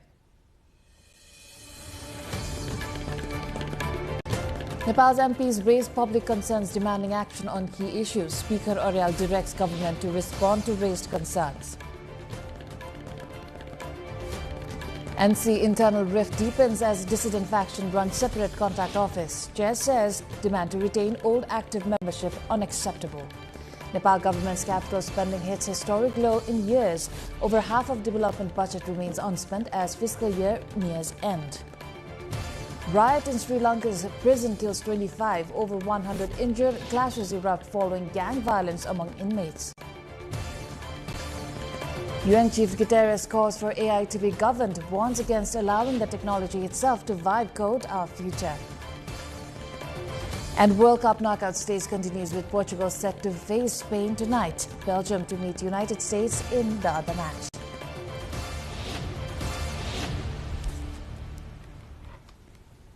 That's all for the moment. Do join us through our website at www.nepaltelevision.com for more information and news.